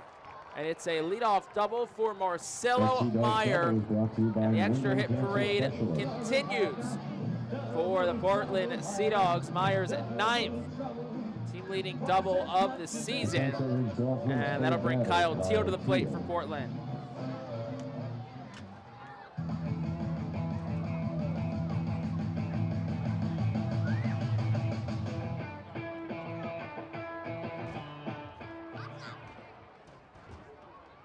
Teal digs in from the left side in an RBI situation. Osterberg, the lefty, who goes back to the stretch. Really has been hit hard these last few innings. The first pitch to Teal is outside for a ball. It's 1-0. Still no action in the Reading bullpen. So the hope has to be Osterberg can get through this 5th frame, and we'll really see how much further he goes after that. 1-0.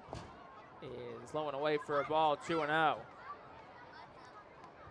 Osterberg, who has really been hit hard and scuffled these last couple of outings, they said is uncharacteristic for him. From what we've seen through about 3.5 combined months in Double-A now. 2-0 is down for a ball of 3-0. This is 11th start at the Double-A level. Last year overall was really good with Reading. But the start to this season, really the last couple of outings have been different for Osterberg. 3-0 is swung on a miss. 3-1 to Teal, who surprisingly had a green light on 3-0. So now it's 3 balls, 1 strike to Teal. 1 for 2 tonight. Doubled and scored his last time up. Pitch, and that's over for a strike. And it's 3 balls, 2 strikes now to Kyle Teal. Well, that's for time. And time is done as home plate umpire Robert Ginther signals for the pitch clock to resume from its 18-second mark. Clock located high atop in right center field, just to the right of the batter's eye. Osterberg comes set. Here's the pitch. Swung on. It's slicing down the left field line. It's foul. Goes into the Reading bullpen, and it stays 3-2.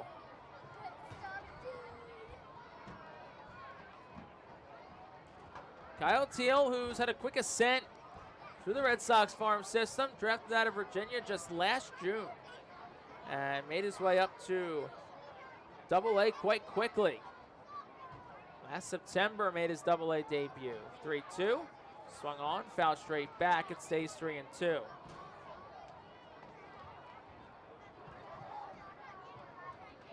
Joined Portland actually just before their series in Reading last September. That was the last home series of the year for the Fightin' Phillies. And it's 3 balls, 2 strikes, and no outs to Kyle Teal. Here's the pitch. And that misses high and away, ball 4. The Service Master Fire and Water Cleanup hitter, Blaze Jordan. So that'll bring Blaze Jordan to the plate for Portland. First walk issued by Matt Osterberg tonight. And now we'll get a mound visit here from Phil Candari, as it looks like there is action in the Reading bullpen. So chance to talk to Osterberg and also to Stahl. 71 pitches now for Matt Osterberg. And it's Matt Russell, who's up and throwing for Reading in their bullpen.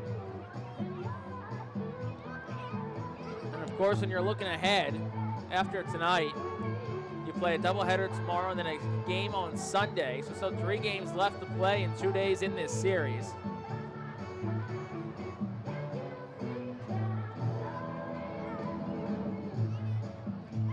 Robinson Pena currently scheduled to start game 1. It's expected Lachlan Wells will start on Sunday. So right now, game 2 of the doubleheader is still TBD. Wells could shift to Saturday or stay on Sunday, and then possibly game 2 could be another bullpen game for Reading. It'll be their second one this week. Here's the pitch. It's bounced for a ball, 1-0. Zach Hockey started on Tuesday in a bullpen game. Didn't even get out of the first inning. Issued 5 walks in just 2/3 of a frame before he was pulled. And it's 1 ball, no strikes to Blaze Jordan. Osterberg fires. Swung on and hit hard, but it's foul.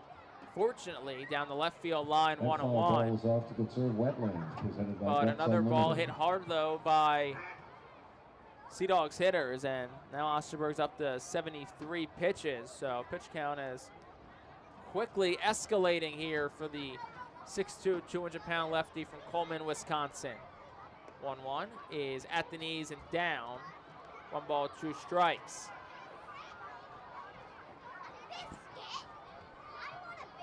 So, of course, some decisions to make for Reading in terms of how they shake out their pitching staff. Of course, a long outing from Pena tomorrow would go a long ways in helping in a 7-inning game. 1-2 is swung on, hit in the air, shallow left center field. De La Cruz comes in, slides, and it once again hits his glove and falls to the grass. Everybody's safe, and everyone moves up 1 base. It is a single for Blaze Jordan. Second baseman Up to second goes Teal. To third goes Marcelo Meyer. Not an easy play for De La Cruz. Dove forward, the ball hit him right in the glove, and it falls for a base hit. And here comes Al Pedrique. He points to the bullpen. Night is over for Matt Osterberg. So the lefty will exit. Matt Russell will enter. Step into your future with this Alvernia University Golden Wolves call to the bullpen. Be back after this on the Fightin' Phil's Radio Network. Cornwall Manor is an active senior living community on a 190-acre campus in Cornwall, Lebanon County. The community offers independence and opportunities for wellness and fitness, as well as educational and musical programs, and the peace of mind of having convenient health care on site. Cornwall Manor offers a range of residential choices from apartments to homes. Prospective residents are welcome to visit us for lunch and have a chance to learn more about the community. More information is available online at cornwallmanor.org. Cornwall Manor, celebrating 75 years of senior living. When the Reading Fightin' Phils get hungry, we turn to our team feed partners. Special thanks to Chick-fil-A, Giovanna's Pizzeria, Railroad House, Why Missing Restaurant and Bakery, Jersey Mike's Subs, Mimo's Italian Restaurant and Bakery, Subway, and Clean Eats for making sure the Fightin' Phils front office is never hungry on game day. Our staff enjoys delicious meals from our team feed partners. Don't take our word for it. Find out for yourself today.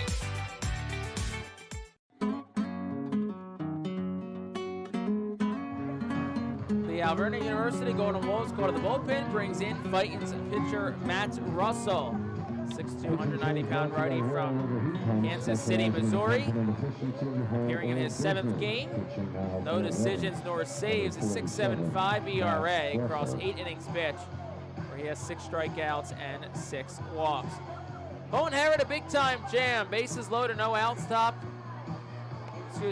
of the 5th inning. Portland's on top. It's 5-1. Already 10 hits tonight for the Sea Dogs. So Osterberg matches his season high with 10 hits allowed for the 2nd straight outing. And he'll have the 5-hitter in Portland's lineup, Nick York, who is 0 for 2 tonight. But a base hit really can break this game open for the Sea Dogs. Infield up for Reading. As we said, no outs in the inning, so a double play really won't do, as it would still allow a run to score. Russell deals home, and it's up and in for a ball, 1-0. So right now, Matt Osterberg, 4+ innings, 9 hits, 5 runs all earned, 4 strikeouts, and no walks. I believe that's incorrect. I'll have to check back on that one later. Here's the 1-0. Swung on, fouled straight back, 1-1. Because I had 4 strikeouts, did have 9 hits. But should be 1 walk, 4 strikeouts. So the scoreboard on TV said 10 hits. So does the scoreboard here.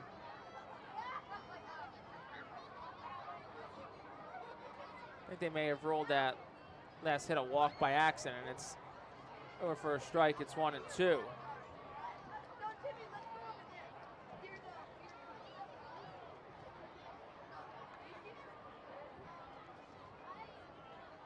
So 1 ball, 2 strikes to Nick York, bases loaded. And time is called.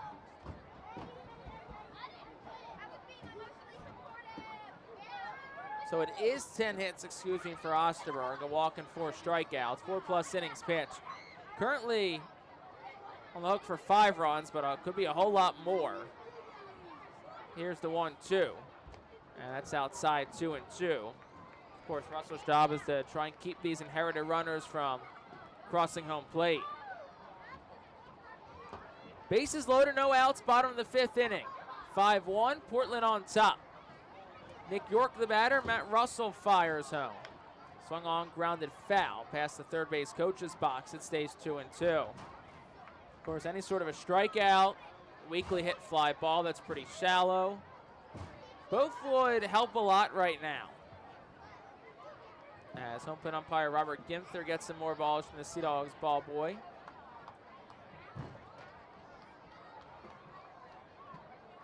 The count stays 2-2, no outs.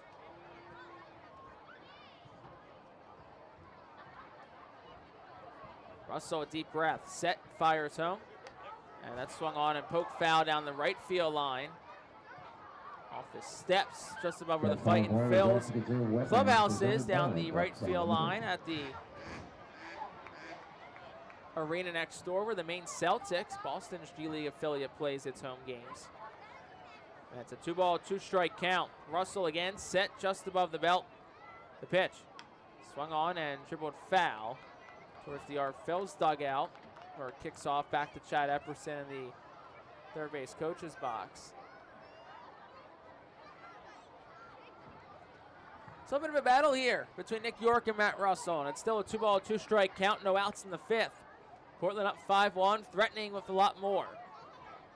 2-2, swung on, ground ball towards the middle. It's through for a base hit. 1 run scores, around third is Teal, whole score, and it's a 2-run single for Nick York, and that makes it 7-1 Sea Dogs. That's another $10 donated to the campaign for ending hunger. So Meyer scores from third, Teal home from second, Jordan up to second, and it's a 2-run single for Nick York. RBI number 14 and 15 this season. So 2 of the inherited runners have scored. Still the runner on second is Matt Osterberg's responsibility. And that'll bring Matthew Lugo to the plate.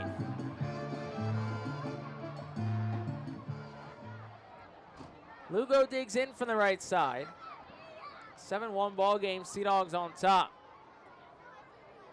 Deep breath again from Russell. Here's the pitch. And that's way inside. Lugo, the righty, had to back his way out of the batter's box. It's 1 ball, no strikes.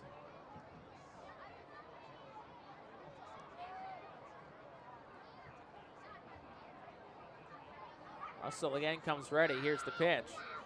That's upstairs for a ball, 2-0. York on first, Jordan on second. No outs in the bottom of the 5th. 7-1 Sea Dogs lead. Matthew Lugo, the batter. 2-0. Swung on. That's a flare shot into shallow left. That's another base hit. Jordan around third, whole score. And the throw for a second got away Robert Moore at second, but luckily ball's there to back it up. Blaze Jordan scores. That makes it 8-1 on an RBI single from Matthew Lugo. His second run driven in tonight. And the Sea Dogs are really just busting this one wide open. And in the holy donut on deck circle, Alex Pinellas.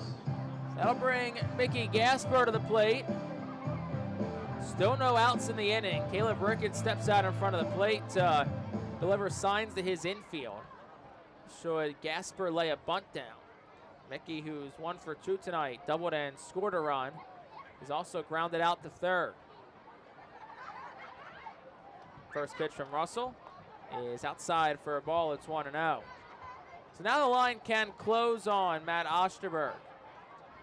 4 innings, 10 hits, 8 runs, all earned, 1 strikeout, 1 walk, 4 strikeouts.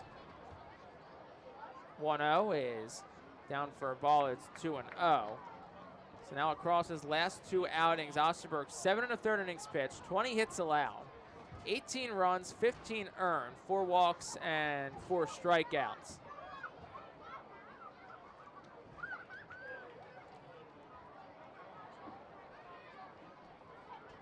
To Gasper. The pitch is outside, 3 balls, no strikes. So really Osterberg in first bit of a slump throughout his time here in Double-A. As we said, 2 straight poor outings. We'll see how he bounces back out of it next week. 3-0 from Russell, misses high to Gasper. That's ball 4. Every runner moves up, and once again, it's bases loaded, still no outs. And Alex Pinellas is up to the plate.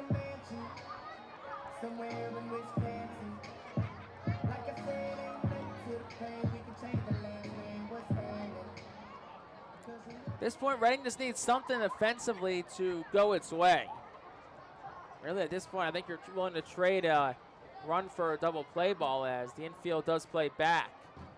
First pitch to Pinellas is swung on and missed. They appealed on the check, and the crew chief, Joe Belangia, will say he did go. It's 0-1.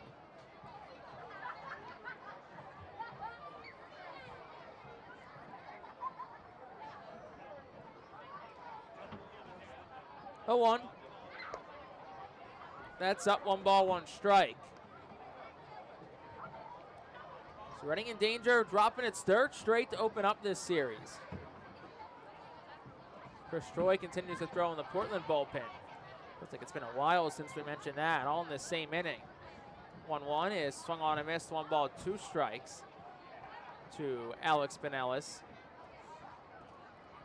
Matt Russell was just looking to get 1 out here in the 5th. 7th batter to come to the plate this inning. All have reached either via a hit or a walk. 1-2. And that's a breaking pitch that misses down, 2-2. Russell up to 18 pitches.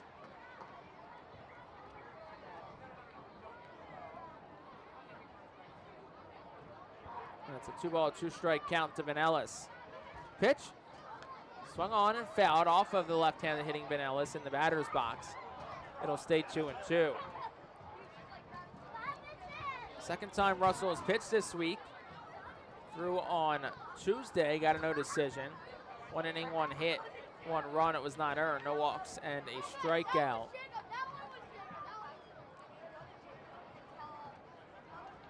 Two. Curveball over, called strike 3. First strikeout for Russell, first out of this 5th inning. And that'll bring Philip Sykes to the plate, deny man.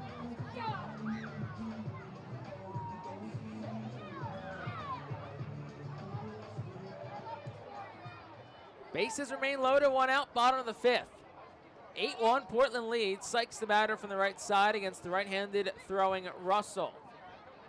Goes the first base side of the rubber, deals home, and it's outside for a ball, 1-0.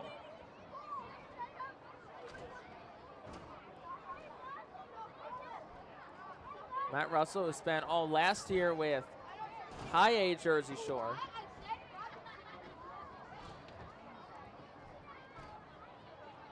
One-0. Swing and a miss, it's 1-1. Sykes tried to hold up on a slider down low at 86, but plate umpire Robert Ginther said he went.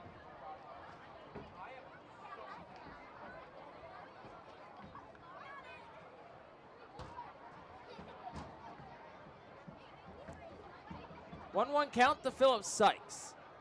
Russell set, fires home. And that's another slider at 85, in for a strike to the righty. It's 1-2. Matt Russell just trying to clean up some damage here. All 3 runners he inherited have come around the score. So the 3 on the bases right now for Portland are all Russell's responsibility. 1-2. Just misses outside, 2-2. Ricketts tried to frame it up for home plate umpire Robert Ginther, but he would not give him the call.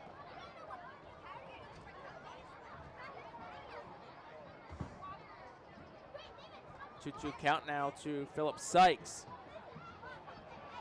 Pitch. Swing and a miss, struck him out. Back-to-back strikeouts for Matt Russell, 2 outs in the inning. That'll bring Roman Anthony to the plate.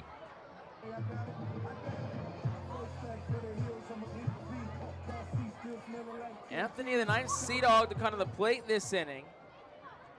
So should he reach, Portland will bat around yet another time this week. Sea Dogs already batted around once in each of the first 2 games of this series. First pitch to Anthony's down for a ball. It's 1-0.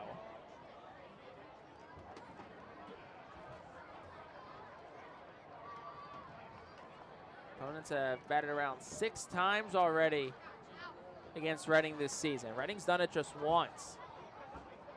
1-0 is down for a ball. 2 balls, no strikes. So now a very friendly count to Boston's number 2 overall prospect, Roman Anthony. He's batting for the 3rd straight inning. He's 2 for 3 today. A couple of singles and a strikeout for Anthony, who is just 19 years old. Born in 2004. He'll turn 20 in 10 days from now on May the 13th.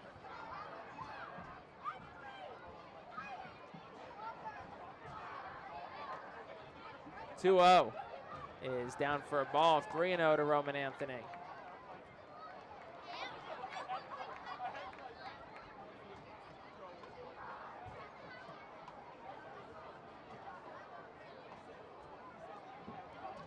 Three balls, no strikes to Anthony. Nowhere to put him. 8-1, Sea Dogs on top. 2 outs in the 5th. The pitch. That's over for a strike. It's 3-1. Good spot from Russell. That was pitch number 30 for him of this inning.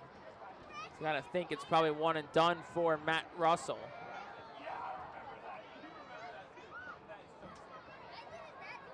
(3-1).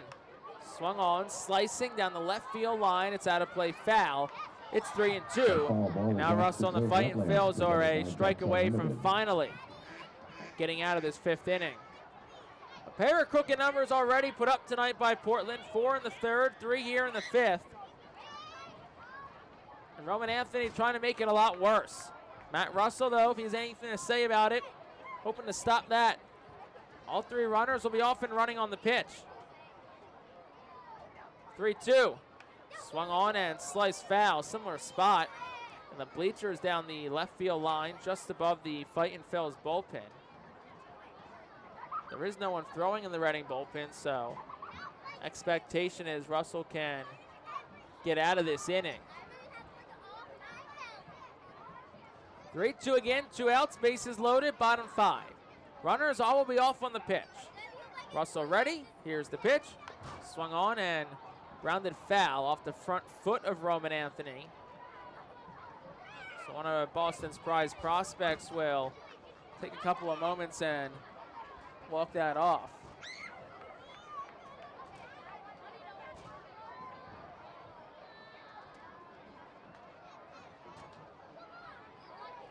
Roman Anthony, the native of West Palm Beach, Florida.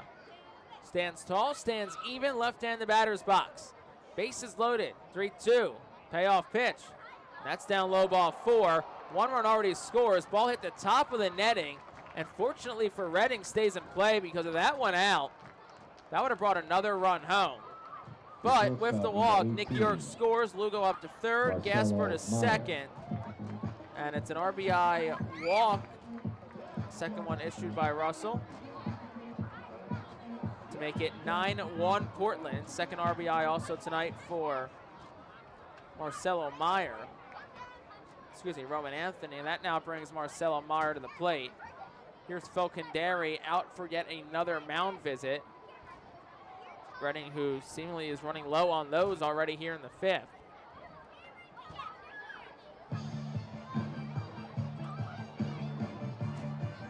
Andrew Schultz begins to throw in the Reading bullpen.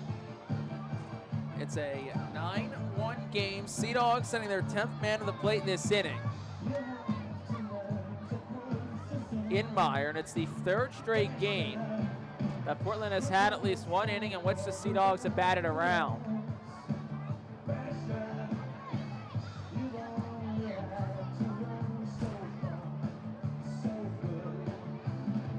It's the 7th time an opposing team has batted around against Reading this season. So here is Marcelo Meyer. Bases loaded, 2 outs in the bottom half of the 5th inning. Portland on top, it's 9-1. Matt Russell fires home. Swing and a miss, it's 0-1.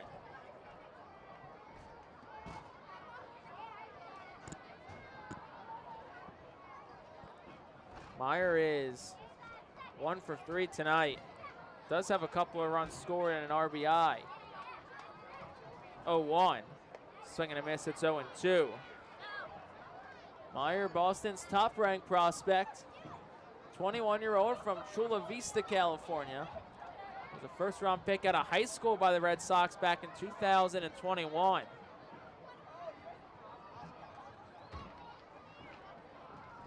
And it's a no-ball, 2-strike count to Meyer. As the sun sets from Hadlock Field, the pitch, it's down low. Smothered by Ricketts nicely to keep it in front, and it's 1-2.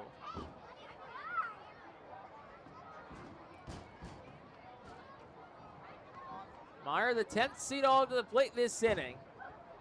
9-1, and a base hit really will bust this open more than it already is. 1-2. Meyer takes for a called strike 3. Not sure where that was, neither does Meyer. But Robert Ginther, I think, may have expanded the strike zone a little bit there to Reading's benefit. Look at all all in all, Russell does strike out the side. And in the inning, Portland scores 4 runs. They do it on 4 hits. There were no errors, and the bases are left loaded. 9-1. Sea Dogs on top. We'll go to the 6th here on the Fightin' Phil's Radio Network. Cornwall Manor is an active senior living community on a 190-acre campus in Cornwall, Lebanon County. The community offers independence and opportunities for wellness and fitness, as well as educational and musical programs, and the peace of mind of having convenient health care on site. Cornwall Manor offers a range of residential choices from apartments to homes. Prospective residents are welcome to visit us for lunch and have a chance to learn more about the community. More information is available online at cornwallmanor.org. Cornwall Manor, celebrating 75 years of senior living. When the Reading Fightin' Phils get hungry, we turn to our team feed partners. Special thanks to Chick-fil-A, Giovanna's Pizzeria, Railroad House, Why I'm Missing Restaurant and Bakery, Jersey Mike's Subs, Mimo's Italian Restaurant and Bakery, Subway, and Clean Eats for making sure the Fightin' Phils front office is never hungry on game day. Our staff enjoys delicious meals from our team feed partners. Don't take our word for it. Find out for yourself today.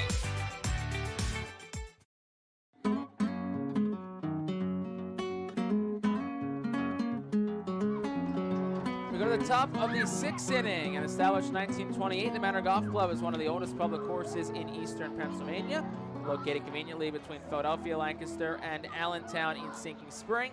The Manor Golf Club offers a true test of golf on a traditional championship-style golf course where shot making takes precedent over length. Visit themanorgolfclub.com for more information. 2-3-4 due up. Ethan Wilson leads off against new Sea Dogs arm. It's the righty Christopher Troy. Troy's fires. First pitch home is down for a ball. It's 1-0. Chris Troy making his 6th appearance. He's an 11-12 ERA, 7 earned runs allowed, 5 hits across 5 2/3 innings pitched. 1-0 is up for a ball. It's 2-0. 7 walks, 7 strikeouts. Opponents hitting .263 against him. He struggled with control. 4 wild pitches this year for Troy. And it's 2 balls, no strikes to Ethan Wilson. Pitch. Wilson takes a curveball that's in for a strike. It's 2-1.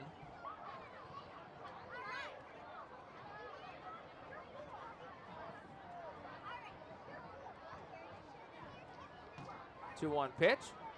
Wilson swings, ground ball to second. 3 hops for York, who awaits back on it, flips the first in time. Out number 1, here's Carson Taylor. Designated hitter number 8, Carson Taylor.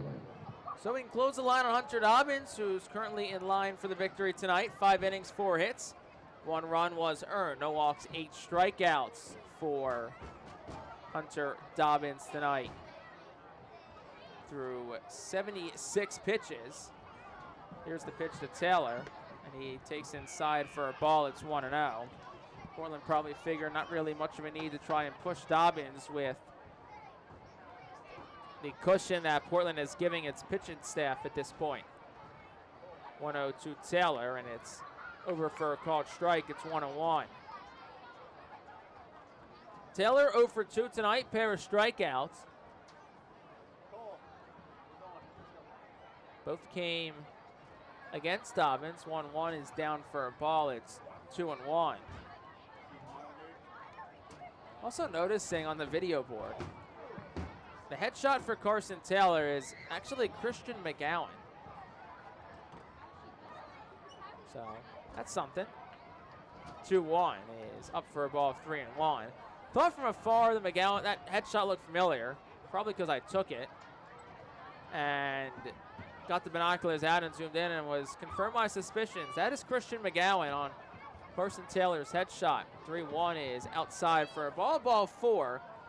So Carson Taylor's aboard with a 1-out walk, and that'll bring Caleb Ricketts to the plate. The catcher number 16, Caleb Ricketts. So Chris Troy split last year between High A Greenville and Portland. Overall at a 3.10 ERA across 49 1/3 innings pitched. 87 strikeouts over 38 appearances. Here's the first pitch to Ricketts. It's down for a ball 1-0. Ricketts, who's 1 for 2 tonight, singled and scored the Phillies' only run tonight. That came back in the 4th. 1-0 is over for a strike. It's 1-1.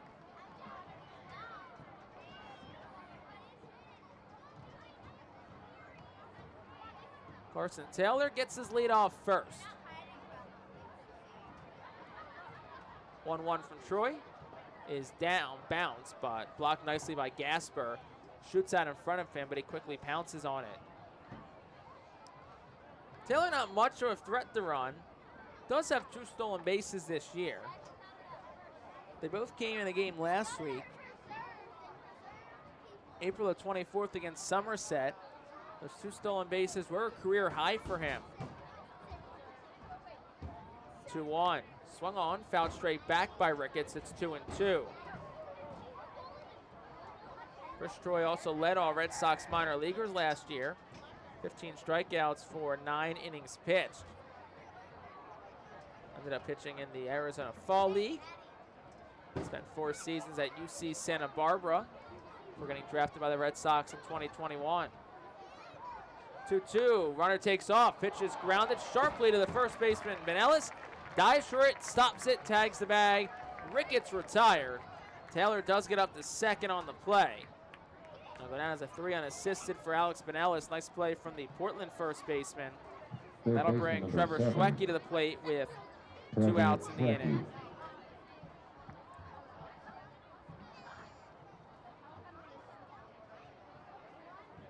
So Schwecke digs in from the right side, 2 outs, with the man on second in Carson Taylor.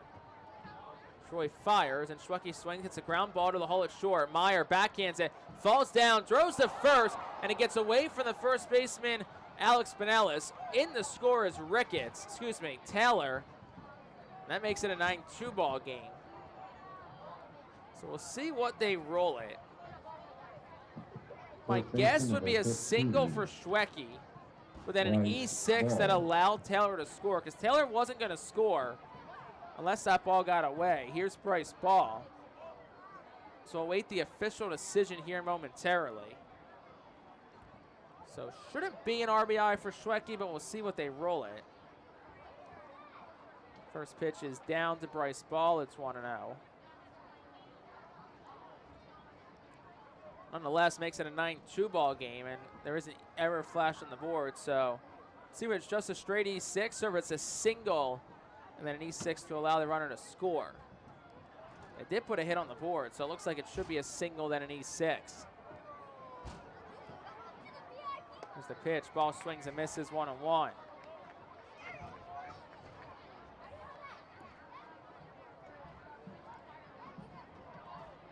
So sum it up, Schwecke singles the short, Taylor scores. due to the throwing error by Marcelo Meyer. That's his fourth. Next pitch, the ball is swung on, hit in the air well, out towards right field. Sykes goes back, turns, and it's off the wall. Around third, and scoring is Schwecke, and have a night, Bryce Ball. It's another RBI double for him. It's 9-3 Sea Dogs.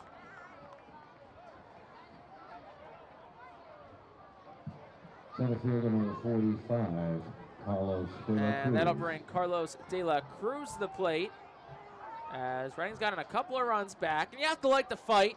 Still a lot of baseball left to play. Yes, Reading is down 6, but you do have some baseball here to work with. Now we'll get a mound visit here as the early season struggles for Chris Troy continue. Of course, the error by Meyer, his 4th of the year, did not help with that. So Gasper conferences with Chris Troy, and now he'll head back to the plate. So 2 outs for De La Cruz. Bryce Ball, the runner, on second. 9-3 ball game, top of the 6th. Game that started off lightning fast, has very much slowed down these last couple of innings. So De La Cruz will dig in from the right side. Troy set, fires, and the first pitch over for a strike. It's 0-1.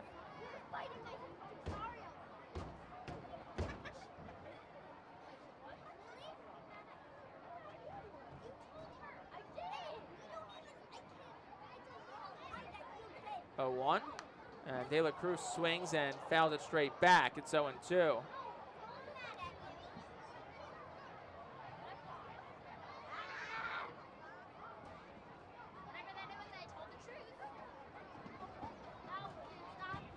So no balls, 2 strikes to Carlos De La Cruz. 2 outs in the inning. Ball gets his lead off second. The pitch, and De La Cruz swings at a pitch in the dirt. Gasper stops it, tags De La Cruz. That will retire the side in the 6th. Reading does get a couple of runs. They do it on 2 hits. There was an error, 1 left. Go to the bottom of the 6th. 9-3, Portland still on top. When you drive a vehicle so reliable it's backed by a 10-year, 100,000-mile limited warranty, you stop thinking about what you can't do and start doing what you never thought possible. Visit your local Kia dealer today to see what you're capable of in a vehicle that inspires confidence around every corner. Kia, movement that inspires. Call 800-333-4KIA for details. Always drive safely. Limited inventory available. Warranties include 10-year 100,000-mile powertrain and 5-year 60,000-mile basic. Warranties are limited. See retailer for details. Briganti Wines offers a great selection of wines in New Jersey and eastern Pennsylvania. Headquartered in South Jersey and sourced from Italy's Abruzzo region, Briganti Wines is ran by former Fightin Phillies great and big leaguer Mike Costanzo. They are committed to quality, authenticity, and sustainability, attracting a loyal following of customers. Get Briganti Wines at select local Acme stores. Visit BrigantiWines.com to learn more.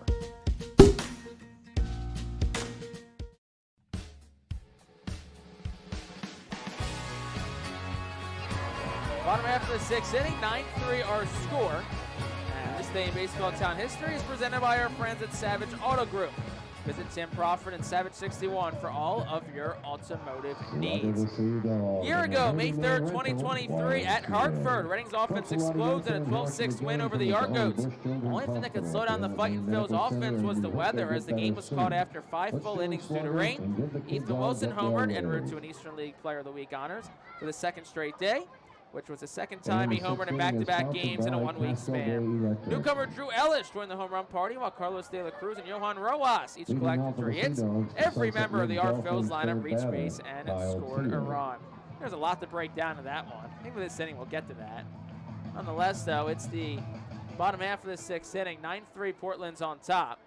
And Andrew Schultz is the new pitcher. First batter he gets is Kyle Teal. First pitch to Teal is a strike. It's 0-1. So Schultz in for Russell. Andrew Schultz, 4th appearance. 5.40 ERA, 6 strikeouts, no walks across 3 1/3 innings pitched. 0-1 is in there for a strike, 0-2.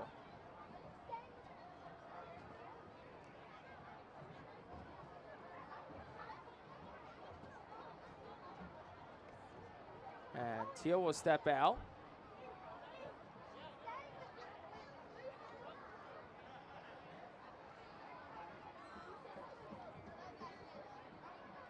Here's the 0-2. Swung on, dribbled foul. May have gotten a piece of Teal, but he looks to be okay. And it's no balls, 2 strikes.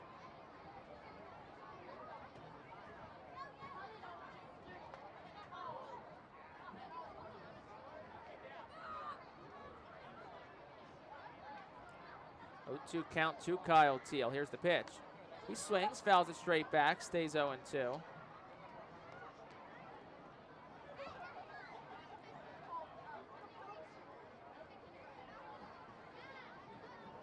So in total, Matt Russell goes 1 inning, 2 hits, a run, it was earned, 2 walks, 3 strikeouts. And we'll close the line on Osterberg here in a moment as can do that now finally. 0-2 is swung on and fouled straight back from Teal. Osterberg, 4+ innings, 10 hits, 8 runs, all earned, a walk, and 4 strikeouts.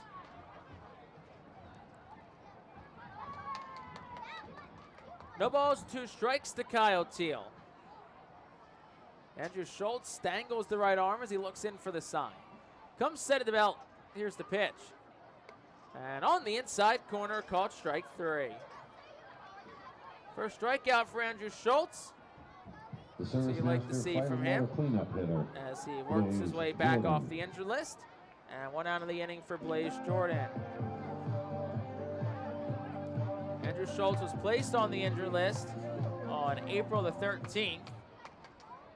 Went down to Florida to rehab his right arm and comes back 17 days later. April 30th was activated off the 7-day injured list. First pitch to Jordan's inside for a ball. It's 1-0. Like we said, obviously some familiar names in that throwback from a year ago. Ethan Wilson, Carlos De La Cruz. 2 guys who are still in the Fightin' Phil's roster a year later. 1-0 is down and away, 2-0. Jordan thought about it but held up.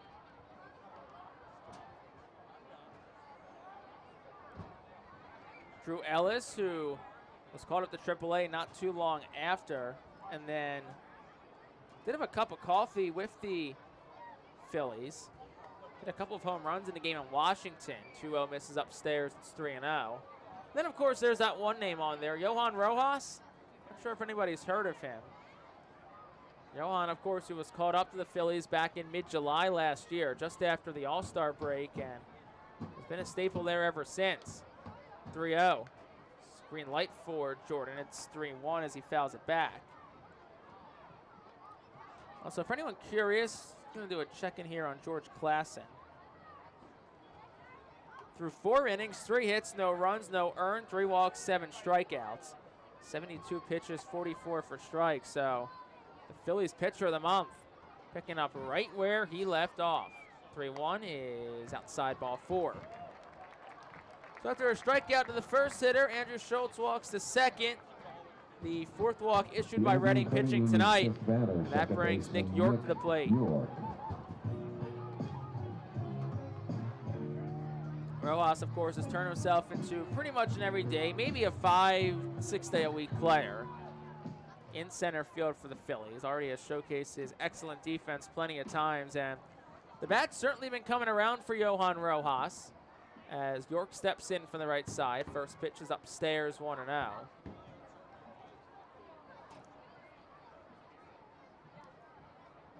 And really just kind of a example that patience is important, especially for a young player like Rojas, who just turned 23 last August. 1-0 is swung on, fouled straight back off the netting behind home plate. 1 ball, 1 strike to Nick York. Rojas started the season pretty slow, but Rob Thompson continued to place his trust in the speedy center fielder, and that trust has paid dividends. He had himself a nice little hot streak. Cooled down a little bit, but he's still been pretty consistent, though. 1-1 is down, gets away from Ricketts to his left, and up 90 feet to second goes Jordan. That'll be a wild pitch for Schultz. And it's 2 balls, 1 strike to York. First wild pitch thrown by Schultz this season. And it really is kind of also an example of how much turnover there is on minor league rosters, really from month to month or from beginning of the season to end of the season. But a year later, Obviously not a ton of guys still on that team.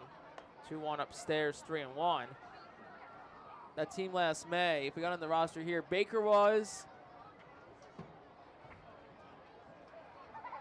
Schultz was, that's 2. De La Cruz, Radcliffe, Ethan Wilson. So on the current Reading roster, just 5 guys were on that team a year ago when they won that game in Hartford. Next pitch ball forward to Nick York. So back-to-back walks from Andrew Schultz. Prompts a mound visit here from Caleb Ricketts, which will be Reading's 4th mound visit of the night. And for what it's worth, you only get 5. And now Matthew Lugo, the batter.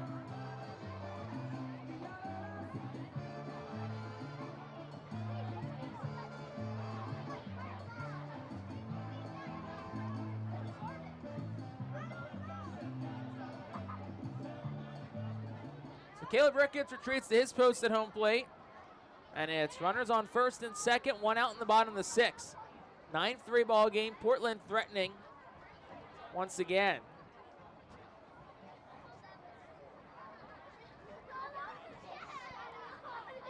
Matthew Lugo digs in from the right side. Schultz winds and fires. And it's on the outside corner for a strike. It's 0-1. Sea Dogs got 4 in the 3rd, 1 in the 4th, 4 in the 5th. Reading trying to look to put up its first 0 defensively since the 2nd. 0-1, swung on, chopped towards short. Martin deep in the hole, backhands it, throws to Robert Moore at second. They won't get that runner. Who then threw to Schwecke at 3rd to see if they could catch Jordan too far off the bag. They couldn't. The catcher, number 5. So it'll be an infield single for Matthew Lugo. And once again, the bases come loaded with less than 2 outs. 1 to be exact.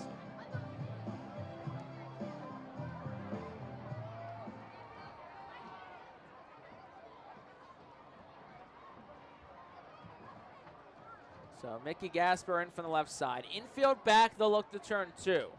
First pitch, outside, 1 ball, no strikes to Mickey Gasper.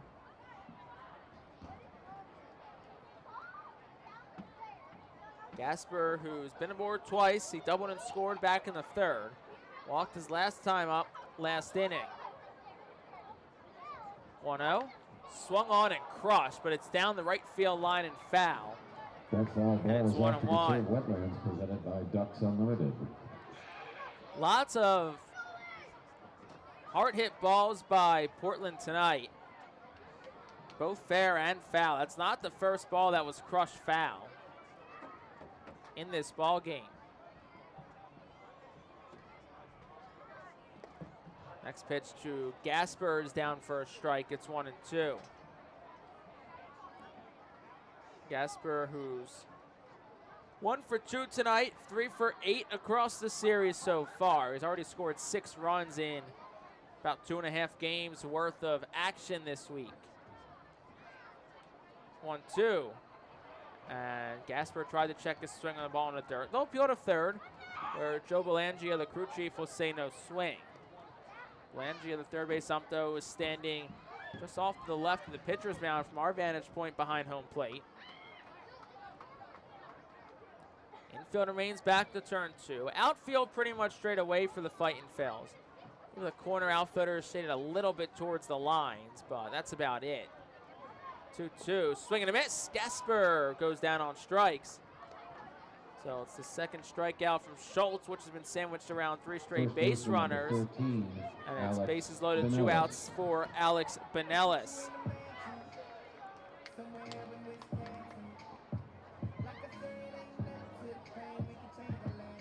Benelis digs in from the left side. It's a 9-3 lead for Portland. A base hit would certainly extend that with the bases full of Sea Dogs. Schultz ready at the belt, the pitch home. It's outside for a ball, 1-0.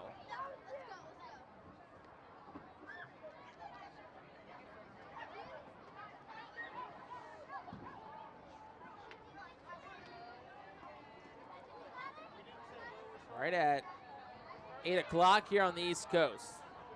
Bottom of the 6th inning, 9-3 ball game that Portland leads. 1-0, swung on, hit in the air, out towards center. De La Cruz started in. He goes back, and he's there, and he'll make the catch just in front of the warning track. Looks scary for a second, but De La Cruz gets to it, and it's nothing more than a loud fly out towards center. No runs in the inning on a hit, no errors, and 3 left on base for the Sea Dogs. Reading keeps Portland off the board here in the 6th. We'll go to the 7th. 2/3 of the way home. Portland on top. It's 9-3. Fans, nothing beats a great day at Golden Oaks Golf Club. Located just minutes from Reading, Golden Oaks is a beautiful, award-winning golf course open to the public with perfect greens, lush fairways, and a course playing for 5 sets of tees. Bogey's Pub is open to the public with the area's best full-course menu, featuring indoor and outdoor seating and TVs to watch your favorite sports teams. Let the Golden Oaks Golf Club team cater to your need. Lunch, dinner, golf outings, parties, company events, and fundraisers. Visit our website at GoldenOaksGolfClub.com and follow Golden Oaks Golf Club and Bogey's Pub on Facebook. Golden Oaks Golf Club, where great memories are made. The Fightin' Phils thank White Star Travel and Tours for presenting the 2024 Fightin' Phils Fan Road Trip. This year's trip runs from July 26th to 29th and features stops to see the Fightin' Phils in New Hampshire, along with the chance to meet a player and coach. The trip also heads to the Baseball Hall of Fame in Cooperstown, a Red Sox-Yankees game at Fenway Park, and finally Citizens Bank Park to see the Phillies take on the New York Yankees.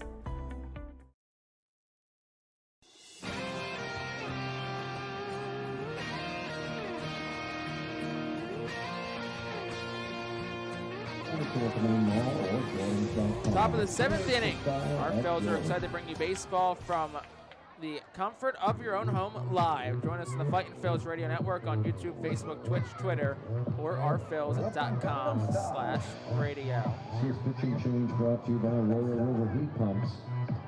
Third pitch of the day, in for the Sea Dogs, it's Wyatt Olds. Wyatt Olds is making his 7th appearance of the year. 101, a 5.06 ERA.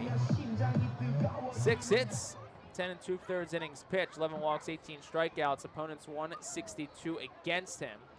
First batter he faces is Baron Ratcliffe, and the first pitch home was a strike. It's 0-1.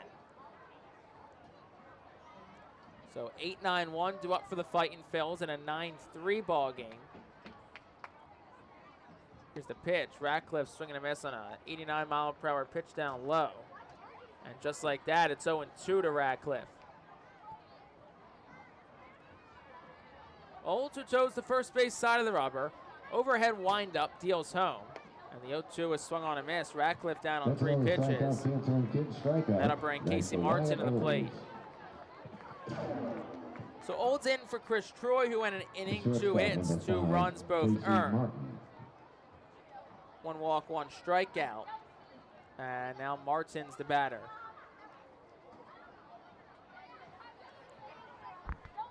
First pitch to Martin is over for a strike. It's 0-1.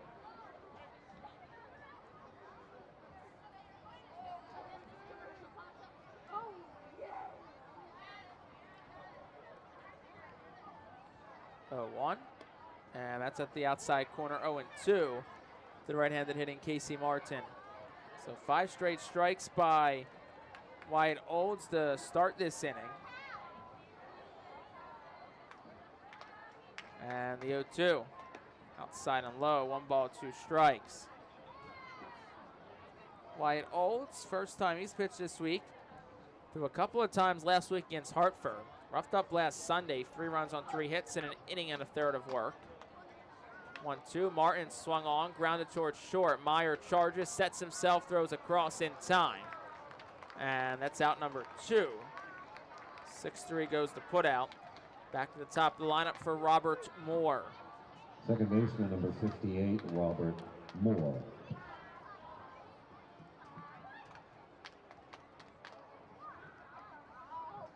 Moore digs in from the left side. 2 outs in the top of the 7th. Wyatt Olds makes a look. Quick work here. Moore will take the first pitch. It's on the inside corner, 0-1.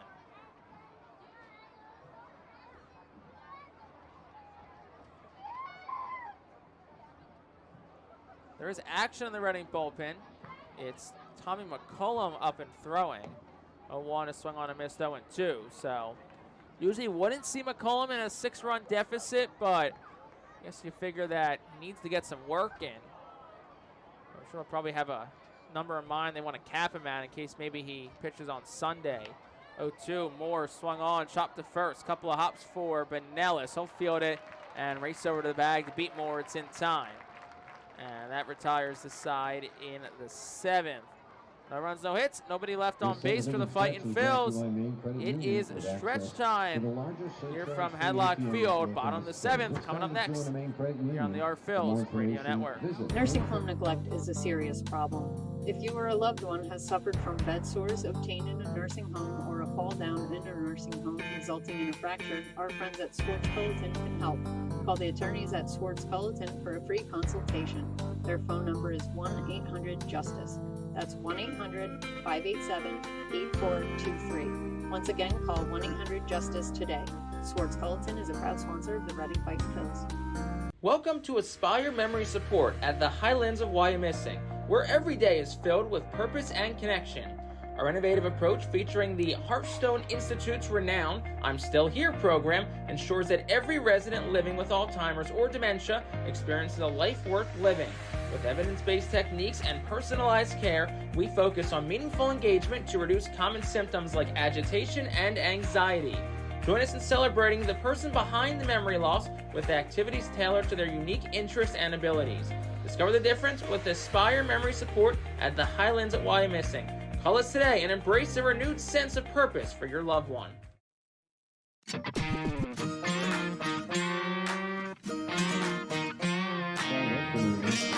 Bottom half of the 7th inning is brought to you by Swartz Culleton, BC. Have you or a loved one been injured? Get justice. Call Swartz Culleton today at 1-800-JUSTICE. And the 7th inning is sponsored by Jordan's Furniture. New pitcher out of the Alvernia University Golden Wolves bullpen. It's Tommy McCollum. McCollum making his 8th appearance of the year. 1-1, a 2.25 ERA. 8 innings, 9 strikeouts, 6 walks. 3-for-3 and save opportunities. So McCollum has established himself into a high-leverage late inning reliever for the Fightin' Phils, but he enters in quite the opposite of that situation as Philip Sykes leads off. First pitch to him is swung on and sliced foul. Down the right field line, it's 0-1. 9-1, 2-2 up for the Sea Dogs in this bottom half of the 7th inning. 0-1 is at the knees for a strike. It's 0-2. But of course, need to get McCollum some work. Last pitched on Sunday. Today's Friday, so figure they can try and get an inning of work for him and probably have him available on Sunday. 0-2, swing and a miss. Philip Sykes goes down on strikes. First punch out for McCollum. And that'll bring us back to the top of the order for the 5th time tonight for Portland in Roman Anthony. McCollum, 4th Our Phils pitcher tonight in relief of Schultz. An inning, a hit, no runs, 2 walks, 2 strikeouts. So definitely some good. A little bit of command issues for Schultz, but he worked around it. Pitch to Anthony's in for a strike. It's 0-1. McCollum and Max Lazar have really developed themselves into the closer tandem for the Fightin' Phils this season, both with 3 saves each through the first month of the season. 0-1 is outside, it's 1-1. So before McCollum entered now, the duo combined for 13 games, 2 earned runs, which both are actually belong to McCollum, across 16 and 1/3 innings pitched. So that duo 1.10 ERA. 1-1 is swung on, hit in the air towards shallow left center field. And over to his left is Ratcliffe, the left fielder, and he'll make the catch for out number 2. Brings Marcelo Meyer to the plate. They had a 25-6 strikeout to walk ratio, and it's now 26-6. And Lazar, as good as McCollum's been, Lazar's been even better.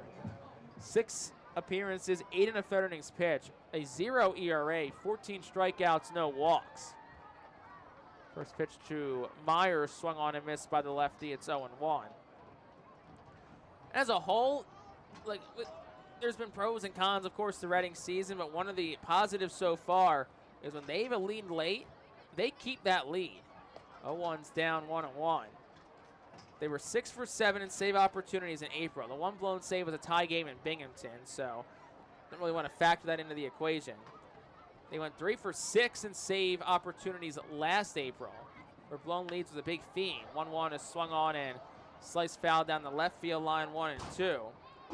Also, Reading, when leading after 6, 7, and 8 this season, have not blown a lead, which same thing early in the season last year. That was a big troubling trend, was blown leads late in games, but Reading has shown in their 10 wins this year, when they get ahead, they tend not to relinquish it. And it's been a good late inning bullpen. 1-2.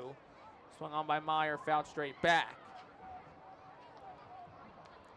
Also of note, especially if Reading doesn't get the 5 runs tonight, Reading is 9-1 this year when scoring 5 or more runs.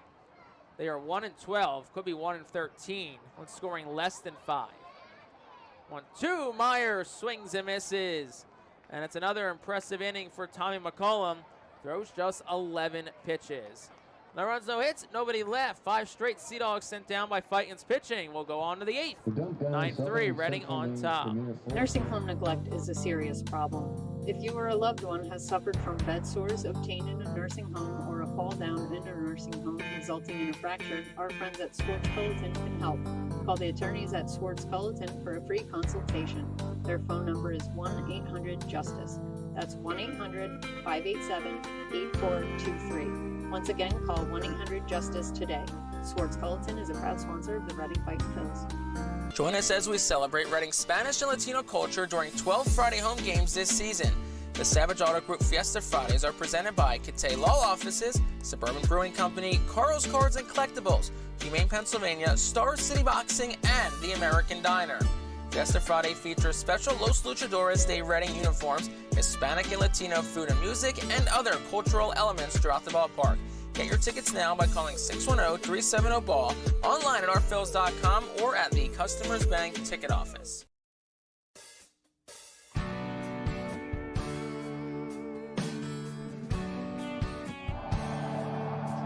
Top half of the 8th inning, Wyatt Olds back out there for Portland as 2-3-4s do it for the Fightin' Phils. Ethan Wilson, Carson Taylor, and Caleb Ricketts. Once again on Jake Starr, 9-3, Sea Dogs lead over the Fightin' Phils, who are 6 outs away from dropping the first 3 games of this series. Teams will play a doubleheader tomorrow. First pitch of game 1, 1 o'clock p.m. Robinson Pena, Angel Bastardo is the pitching matchup for that one. And game 2 will be about a half hour after game 1. Wickelman Gonzalez on the mound for Portland. Currently TBA for Reading. Could be Lachlan Wells. Could be a bullpen game. Probably will know more tonight. First pitch to Wilson is down for a ball. It's 1-0.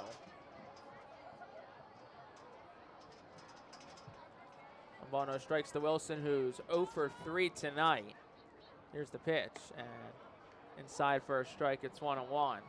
And Sunday's matchup is currently Lachlan Wells against Isaac Coffey. Again, we know Pena will start game 2. We should hopefully have some more clarity on game 2. I think I said Pena game 2. Pena game 1. Here's the 1-1. Wilson swings and misses 1-2. Should have more clarity hopefully on game 2 either later tonight or at worst tomorrow morning. Whether it'll be a bullpen game or it'll be Lachlan Wells. 1-2. Wilson swings and misses, down on strikes. That's another strikeout, cancer, big strikeout thanks to Wyatt Olds. That is out number 1. Designated hitter number 8, Carson Taylor. Second strikeout for Wyatt Olds, and that brings Carson Taylor to the plate. But just talking about kind of what we've learned about this Reading team early on in this season, as Carson Taylor, the Phillies minor league hitter of the month, digs in from the left side. Ready Olds winds and fires, and Taylor takes for a ball. It's 1-0. It's a team that, when they do get out ahead, and they have leads late in games, they tend to win those ball games. Get over 5 runs, get a lead late, 1-0. Taylor swings and dribbles it foul past the first base coach's box, 1-1. But really on the other end, early season trend has been for Reading is that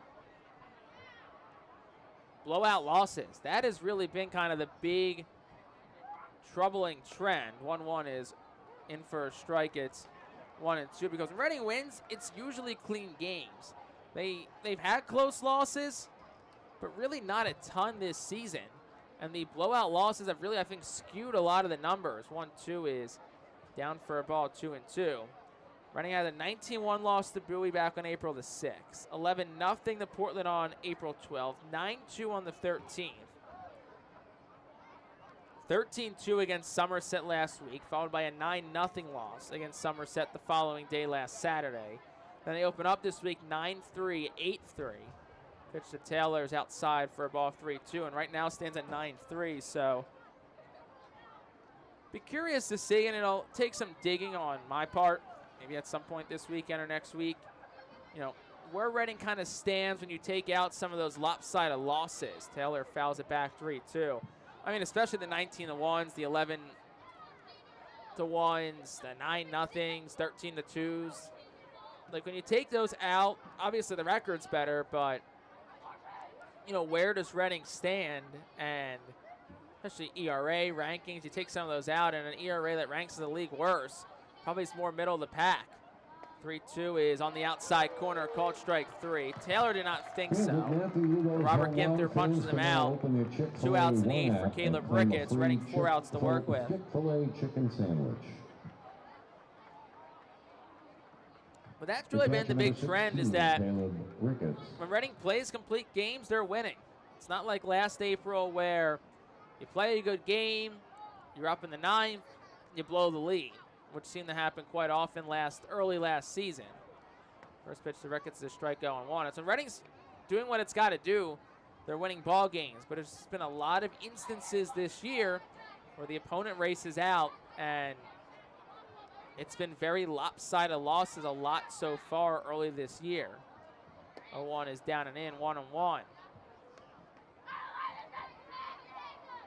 So, of course, as this season progresses, you can eliminate some of those lopsided losses, and you can just keep games close.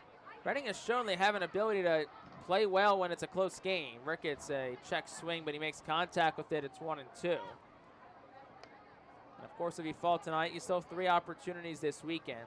Of course, you'd love a split, but if you kind of chop it down into the 2-3 game series, I think at this point, if you're Reading, you'll be happy if you take 2 of the last 3 before you head home. Obviously, a 2-4 week isn't ideal. Here's the 1-2. Ricketts swings, broken back ground ball towards second. In is York. He'll flip it to first in time. That retires his side. But the finish of thought, really, you can take 2 of 3 after tonight. You feel a little better before you head home and you take on a really good Hartford team next week. No runs, no hits, no errors, and none left on base. We'll go to the bottom of the 8th. Portland on top. It's 9-3 Sea Dogs. ROG Orthodontics is the proud official partner of the ROG Orthodontics Fightin' Phil's Kids Club. Join today at Fightins.com to get your free ROG Orthodontics Kids Club t-shirt, and visit FantasticSmiles.com for more information on why ROG Orthodontics is voted #1 in Berks and Monco. ROG Orthodontics and the Fightin' Phils, 2 great hometown partners. Are you looking for a reliable food distributor to meet all your culinary needs? Look no further than our trusted team at Feaser's Food Distributors. For over 120 years, our products have been sourced from the best farms and suppliers, ensuring that you get the best ingredients for your restaurant or organization. From fresh produce to premium meats, Feaser's supplies everything but the appetite. Visit Feasers.com today to experience the difference in working with a top-tier, family-owned food distributor. Feaser's, your partner for success in the kitchen. Looking for a fast and hassle-free way to get your snacks and non-perishable groceries? Look no further than FeasersDirect.com. With just a few clicks, discover the convenience of having your culinary essentials ready for a pickup at our headquarters in Harrisburg.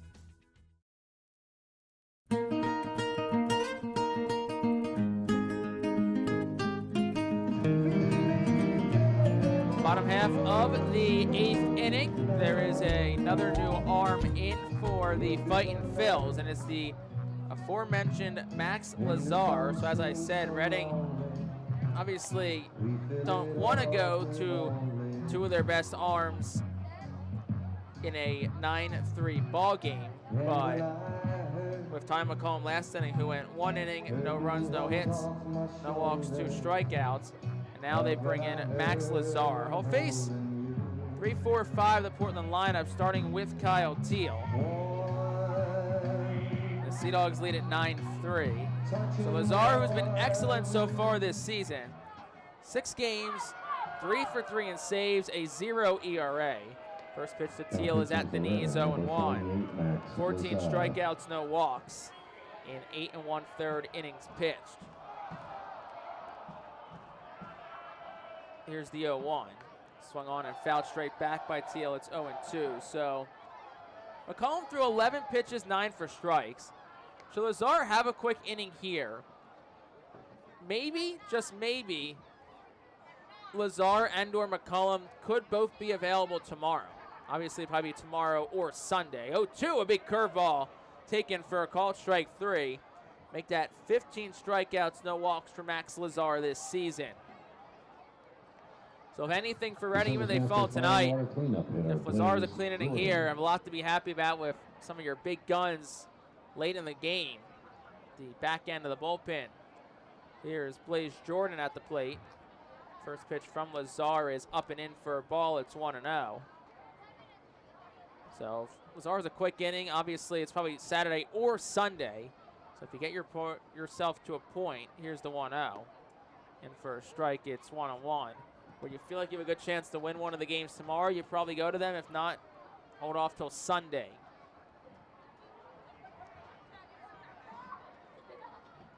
1-1. Swung on, fouled straight back. It's 1-2. And Lazar, like McCollum, has not thrown since Sunday, so just need to get them some work.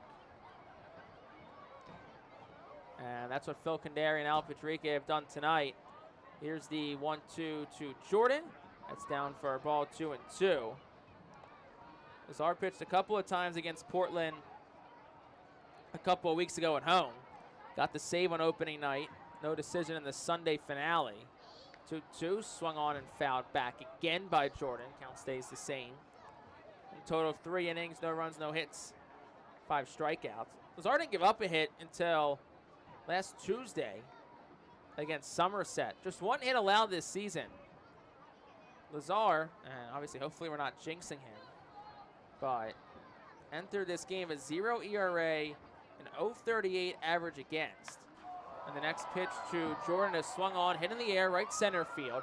Carlos De La Cruz, the center fielder, goes towards his left, makes the catch, 2 down. So 7 straight retired by Reading pitching. Portland, who has not scored since the 5th. And also you have to hope, for Reading pitching, that you can keep Portland off the board in the last few innings here. Of course, you got a couple in the top of the 6th. I hope you can carry some of that momentum over into tomorrow. As Nick York digs in from the right side. 2 outs in the inning. Lazar at 9 pitches, like we said. Want to keep that down. Here's the pitch, and it's over for a strike. It's 0-1. Fastball at 94 from Max Lazar.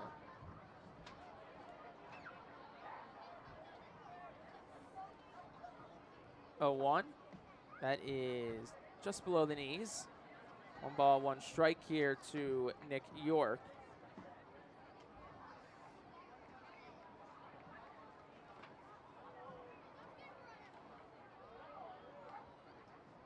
One, swung on, hit foul, 1-2. Lazar will see that fastball a lot, 92 to 95. Also a curveball and a changeup. Phil Condary really likes the breaking ball from Max Lazar. And did have some good outings for the Phillies in spring training. 1-2 is swung on and fouled back again. It stays a ball and 2 strikes. Lazar up to 13 pitches. For Reading in the top of the 9th, they'll have 5, 6, 7 due up. Here's the 1-2. That's bounced, 2-2. Went to that off-speed pitch at 86. Also for George Klassen, his run of no earned runs is over. Ended up going 4+, 3 hits, and earned run. 3 walks, 7 strikeouts. And his ERA sits at 0.36. Not too shabby for the Phillies' April pitcher of the month. 2-2. Swung on, ground ball right side. Moore to his left. Second baseman slides. Gonna go in and out of his mitt and should be an infield hit for Nick York. Third time York's been aboard tonight. Left fielder number 7, Matthew Lugo. And it'll go down as the 14th hit of the night for Portland, and the second hit overall that Max Lazar has given up this season.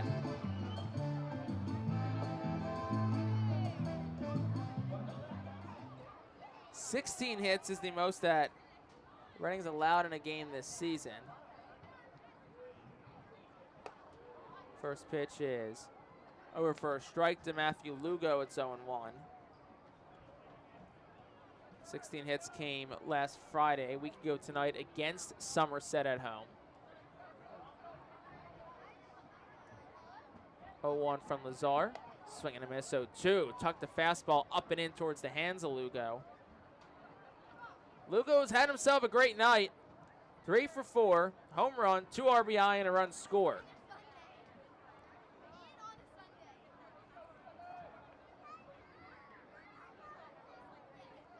Oh, 2. Breaking pitch misses up. 1 ball, 2 strikes to Lugo.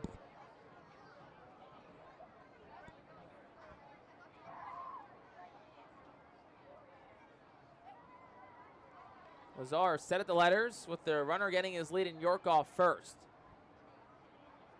Pitch number 18, swung on, in on the hands, knuckled foul to the right side. Just by the Arphil's dugout on that right side.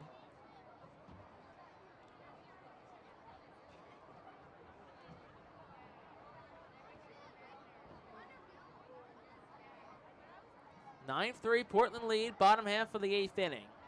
Lazar against Lugo. The righty's ready, fires home, curveball that misses up and in, 2-2. Pitch was at 78 from Max Lazar. Lazar, who came over to the Phillies from the Brewers this offseason, was a free agent and signed with Philadelphia. The 24-year-old. 2-2, swung on, line drive towards the middle, it's a base hit. Up to second goes York. It's back-to-back singles for Portland. All with 2 outs, and that'll bring Mickey Gasper to the plate. That's hit number 15 of the night for the Sea Dogs.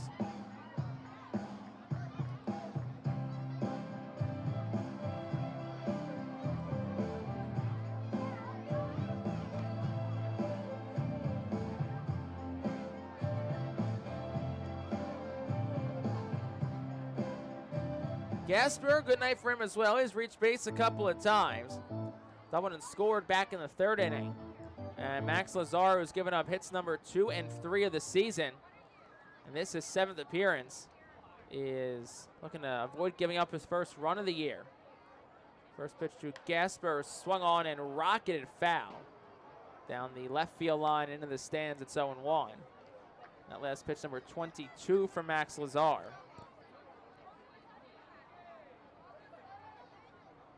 Runners on first and second, 2 outs in the bottom of the 8th for the Sea Dogs. They're up 9-3. Open stands for Gasper, the catcher, in the left-handed batter's box. 0-1 is a fastball in the outside corner, 94, and it's 0-2. Portland bullpen's quiet, so it seems that we'll get Wyatt Olds in the 9th inning. Let's hold look to finish off win number 14 of the season for the Sea Dogs. 0-2, curveball, swing and a miss by Mickey Gasper. 2 strikeouts in the inning for Max Lazar, who keeps his clean sheet clean. And that retires the side in the 8th. No runs on 2 hits. No errors, 2 left on base. We'll go to the 9th. Last chance for the Fightin' Phils. They trail 9-3 on the Our Phils Radio Network. Star City Boxing, located at 1340 Center Avenue Rear in Reading, is a 501c3 nonprofit boxing gym unlike any other. Our goal is to not only help you be fit, but to be the best outlet for our youth and community. We welcome anyone who wants to improve their way of life, be fit, and box competitively or non-competitively. We work with you to reach your goals in and out of the gym. Stop in and meet our stars today. Check us out and follow us on Facebook, Instagram, and Twitter for upcoming events and happenings. Visit our website today at starcityboxing.org For more information on how to join, volunteer with our youth, or support our efforts in the community. Star City Boxing is a proud continued 2024 Our Phil's Fiesta Friday partner. ROG Orthodontics is the proud official partner of the ROG Orthodontics Fightin' Phil's Kids Club. Join today at Fightins.com to get your free ROG Orthodontics Kids Club t-shirt and visit FantasticSmiles.com for more information on why ROG Orthodontics is voted #1 in Berks and Monco. ROG Orthodontics and the Fightin' Phils, two great hometown partners.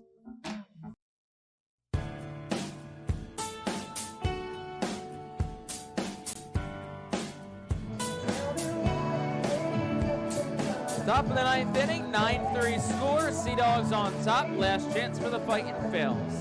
Tonight's attendance at Hadlock Field is 3,285. Thanks to our friends at PSECU for presenting tonight's attendance.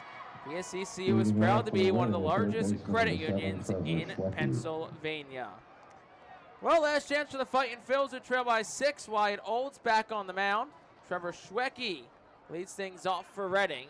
And the first pitch home is swung on, grounded on a couple of hops to first. Gobbled up by Ben Ellis. He'll take it to the bag himself for out number 1.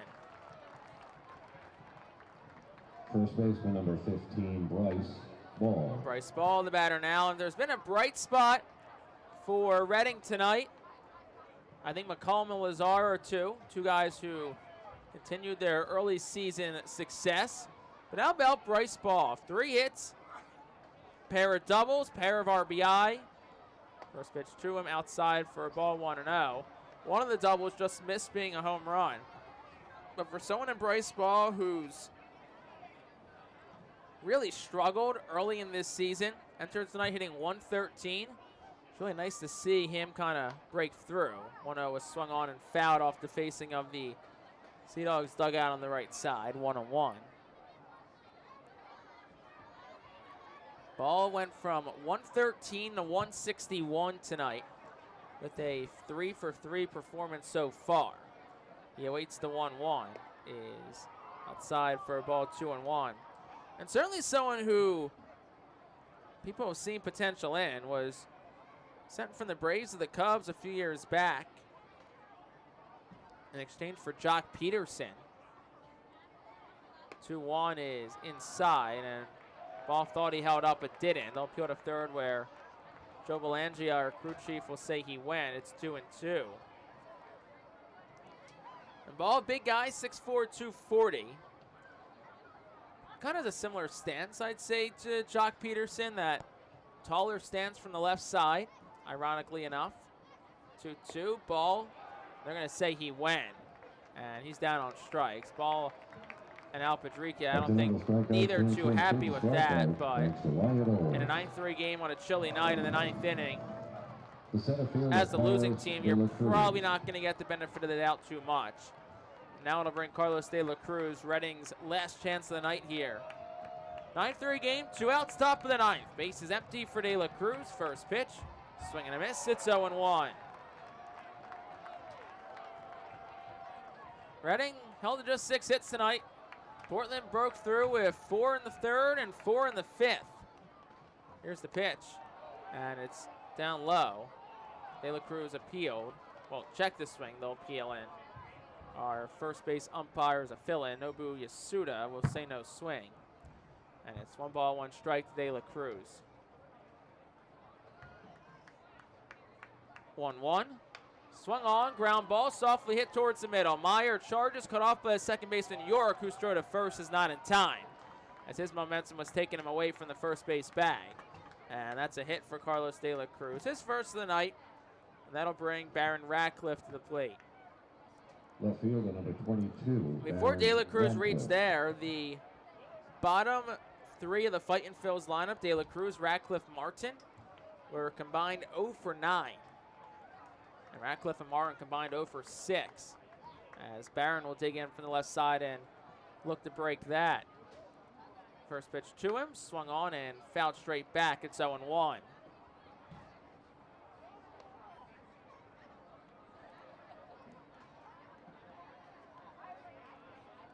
Reading remains down to its final out. 9-3 ball game, 2 outs, top of the 9th. De La Cruz lead off first. The pitch. Ratcliffe swinging a miss. It's 0-2. And he's just not looked comfortable at the plate tonight against Portland pitching. And the Fightin' Phils are down to their final strike. Wyatt Olds will come set at the belt. Ratcliffe open stance from the left side, awaits. The 0-2, swing and a miss, struck him out, and the ball game is over. So Barry Ratcliffe goes down for the third time tonight. And the Portland Sea Dogs collect their third straight win. Fireworks fly from straightaway center field as the Sea Dogs pour out of the dugout, and they'll shake hands and celebrate their third straight victory to start this series and their 14th win of the season. No runs on a hit in the inning for Reading, one left on base. And it's a 9-3 victory for the Portland Sea Dogs tonight. So as Portland shakes hands and the teams head back to the clubhouses, we'll step aside here for a moment.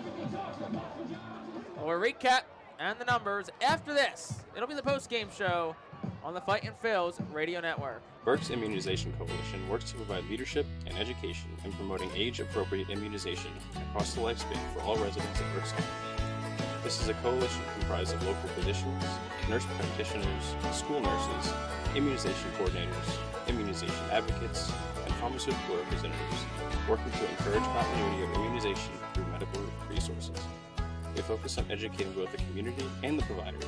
For more information, please visit www.immunizedpa.org. Click Local Coalitions.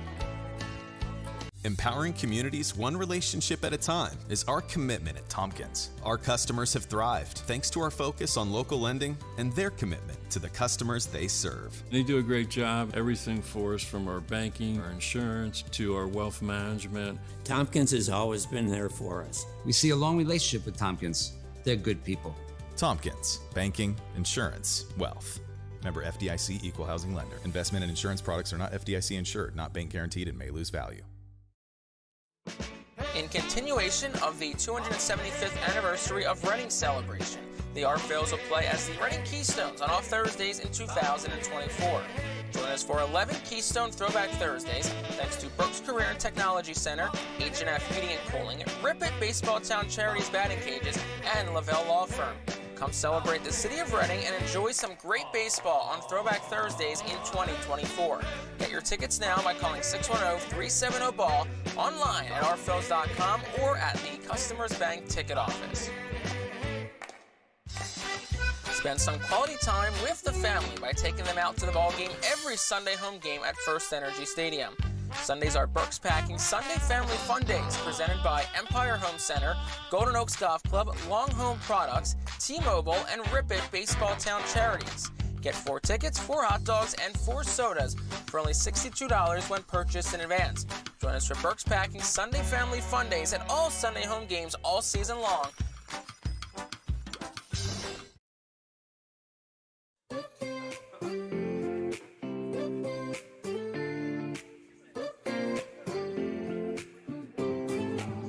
Post-game show here on the Reading Fightin' Phils radio network.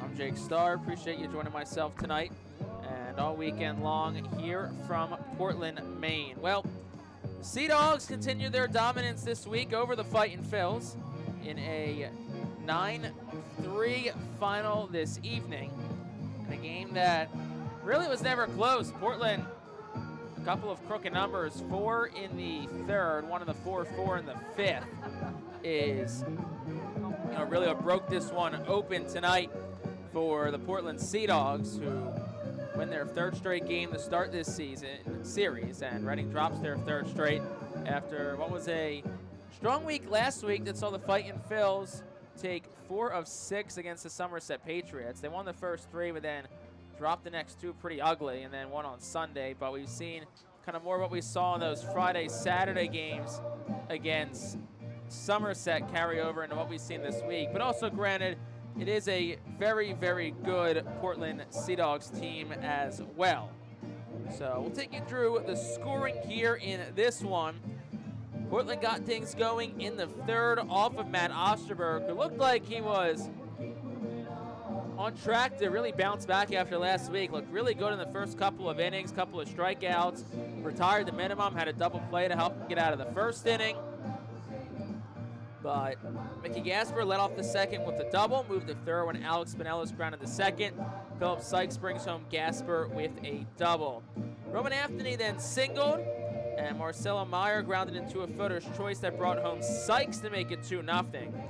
Kyle Teal then followed with the double, so it was 2 on, 2 outs for Blaze Jordan. He had a 2-run single, brought Meyer and Teal home, and that made it 4-0 Sea Dogs in the third. Reading did get one back in the top of the fourth. Caleb Ricketts reached on a 1-out single, and after Trevor Schwecke lined out to the shortstop, Marcelo Meyer, Bryce Balls had his second hit of the night, hit an RBI double off the wall high in right field on a ball that was a mere feet away from being Bryce Balls' first home run of the season.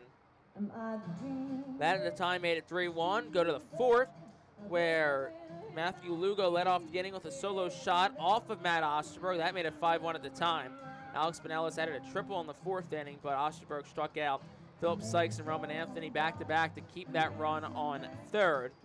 Reading scoreless in the fifth, and then bottom five is really when Portland broke the game open. Marcelo Meyer led off with a double. Kyle Teal then walked. Blaze Jordan singled to load the bases. And then at that point, Matt Osterberg's day was done. Matt Russell entered, inherited 3 runners, immediately allowed a 2-run single to Nick York. That made it 7-1 Sea Dogs. Matthew Lugo then singled again. That scored Blaze Jordan, made it 8-1. Mickey Gasper walked. And then Russell did strike out Pinellas and Sykes back-to-back. But then Roman Anthony worked the bases loaded walk. That scored Nick York. That made it 9-1. 10 batters came to the plate in the inning for the Portland Sea Dogs in that fifth inning. Third straight game, Portland has batted around at least once. 7th time a team has done it against Reading this year. Thus kind of continuing those trends we talked about with when things kind of spiral against this team, they have spiraled pretty hard so far this season. So at that point it was 9-1. Matt Osterberg's day was done. We'll come back to his line here in a moment. Reading did get a couple back in the sixth. With 1 out, Carson Taylor worked a walk. Caleb Ricketts grounded out to the first baseman Alex Spinellis, moved Taylor up to second. And then Trevor Schwecke grounded one to short to Marcelo Meyer. Moved Taylor to third at the time. Meyer's throw got by Pinellas. Would have been an infield hit regardless, but Meyer's throw then allowed Taylor to score, so that was Meyer's 4th error of the season. Schwecke stayed on first. Ball hit a double over the center fielder Roman Anthony's head. That brought home Trevor Schwecke. That made it 9-3 at the time. And that was really all she wrote for Reading. They Fightin Phil sprinkled in one more hit. It was an infield single from Carlos De La Cruz in the ninth, but that was really it. On the pitching side of things, Hunter Dobbins, a strong start, 5 innings, 4 hits, an earned run. No walks, 8 strikeouts. Chris Choi came in, an inning, 2 hits, 2 earned runs, a walk and a strikeout. And then Wyatt Olds came in, got a 9-out save, 3 innings, 1 hit, no runs, no walks, and 5 strikeouts. On the Reading side, we talked about the struggles from Matt Osterberg continued. 4+ innings, 10 hits, 8 runs, all earned, 1 walk, 4 strikeouts. And then 4 pitchers followed him. Matt Russell, an inning, 2 hits, an earned run, 2 walks, 3 strikeouts. Andrew Schultz, an inning, a hit, no runs, 2 walks, 2 strikeouts. Final 3 pitchers look pretty good for Reading. Tommy McCollum, a perfect inning, no runs, no hits, no walks, 2 strikeouts. Max Lazar, an inning, scattered a couple of hits, no runs, though, no walks, and a couple of strikeouts. So that's how it all happened tonight. We'll step aside one more time. When we come back, we'll have final numbers and a look around the Eastern League and the Phillies organization. This is the post-game show on the Fightin Phillies Radio Network. Back after this. Celebrate the history of America's pastime at the National Baseball Hall of Fame and Museum in Cooperstown. See priceless treasures that will bring your baseball memories to life. Connect with the events that shape and change the game and our country. And relive the careers of legends who have earned the greatest honor in sports. Our stories to tell, your memories to share. Plan your family visit today at baseballhall.org. The brand new Redner's Event Center is here and is accepting reservations now. Bring a group out to a Fightin Phillies game starting at just $50 per person for groups of 40 or more. Non-game day reservations are also open now for events ranging from weddings, bar and bat mitzvahs, banquets, trade shows, and much more. For more details and to request a proposal, go to artphils.com/events. The award-winning Reading Hospital Tower Health Pool Party provides an unforgettable night out with family and friends. Enjoy a baseball game while swimming in the 87-degree heated pool directly behind the right field home run wall. Plus, 2.5 hours of all-you-can-eat buffet, photos and autographs with the crazy hot dog vendor, and the Fightin Phil's mascot band. Regular season tickets start at $37 per person for groups of 20 or more. Give us a call today at 610-370-BALL.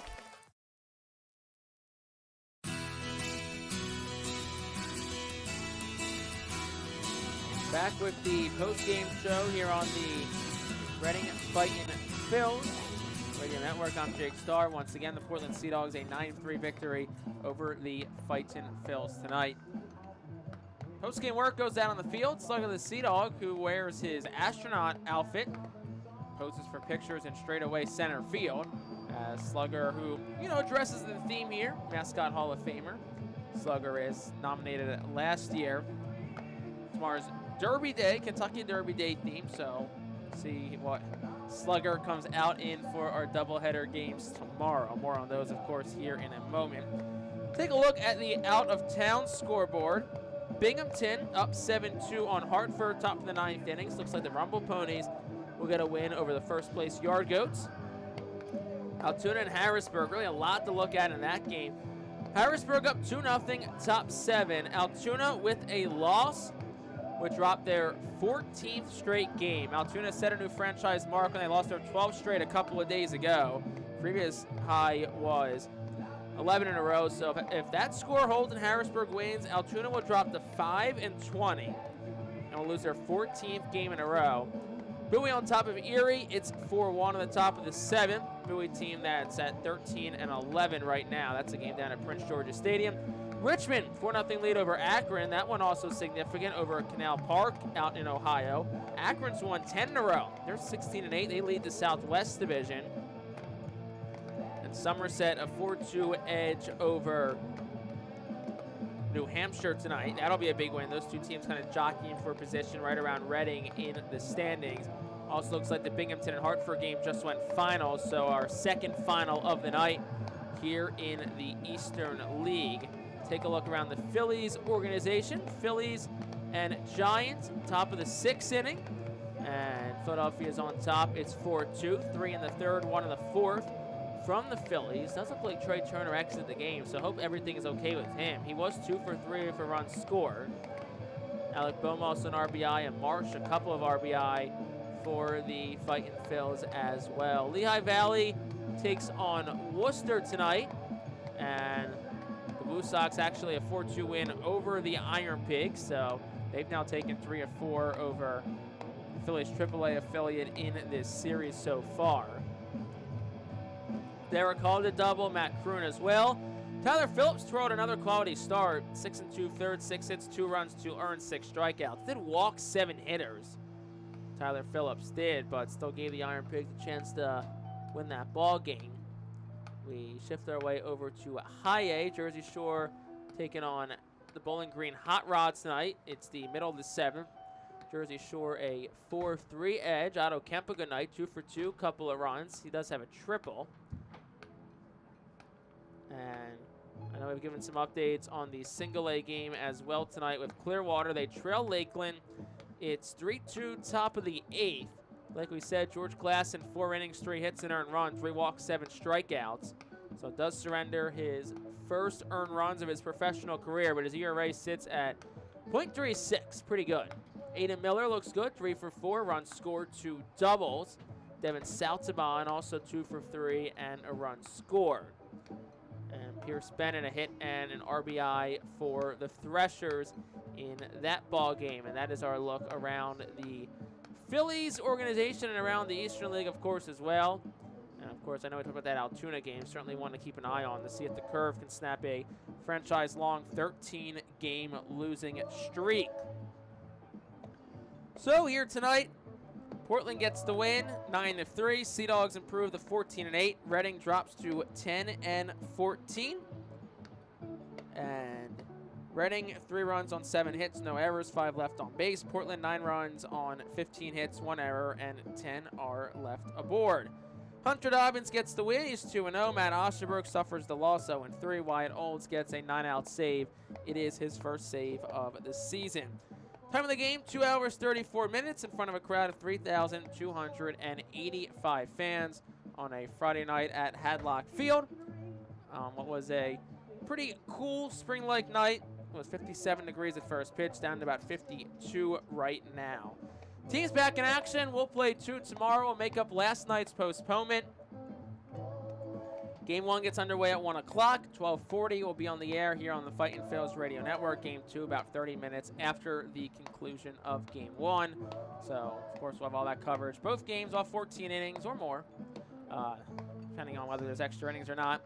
We'll be here on the Fightin' Phillies Radio Network. Right now, Robinson Pina, Angel Bastardo, pitchers for Game 1. Wickham and Gonzalez expected to go Game 2 for Portland. Right now, it's TBA for Reading. Could be Lachlan Wells, who's currently slated for Sunday. Was initially Saturday this week, or could be a bullpen game for Reading. So, I said earlier in the night, hopefully we'll have kind of more on that either later tonight or at worst tomorrow morning. And we'll definitely keep you updated on that as well. Like we said, 1 o'clock is the start of Game 1 of the doubleheader. 12:40, we will be on the air with our pregame show, including a conversation with Fightin' Phil's PR intern Anna Watson and our Phil's middle infielder Robert Moore. Once again, Reading falls tonight. Final score 9-3. Sea Dogs capture their 3rd straight win and grab the 3-0 edge in this week's series so far. Big thank you to everyone for tuning in on this Friday night. Hope you enjoy the rest of it, and we'll talk to you tomorrow on the air at 12:40 for a doubleheader from Hadlock Field. And saying so long and have a great rest of your Friday night. I'm Jake Starr. Fightin's Fall tonight. Talk to you tomorrow on the Our Phil's Radio Network.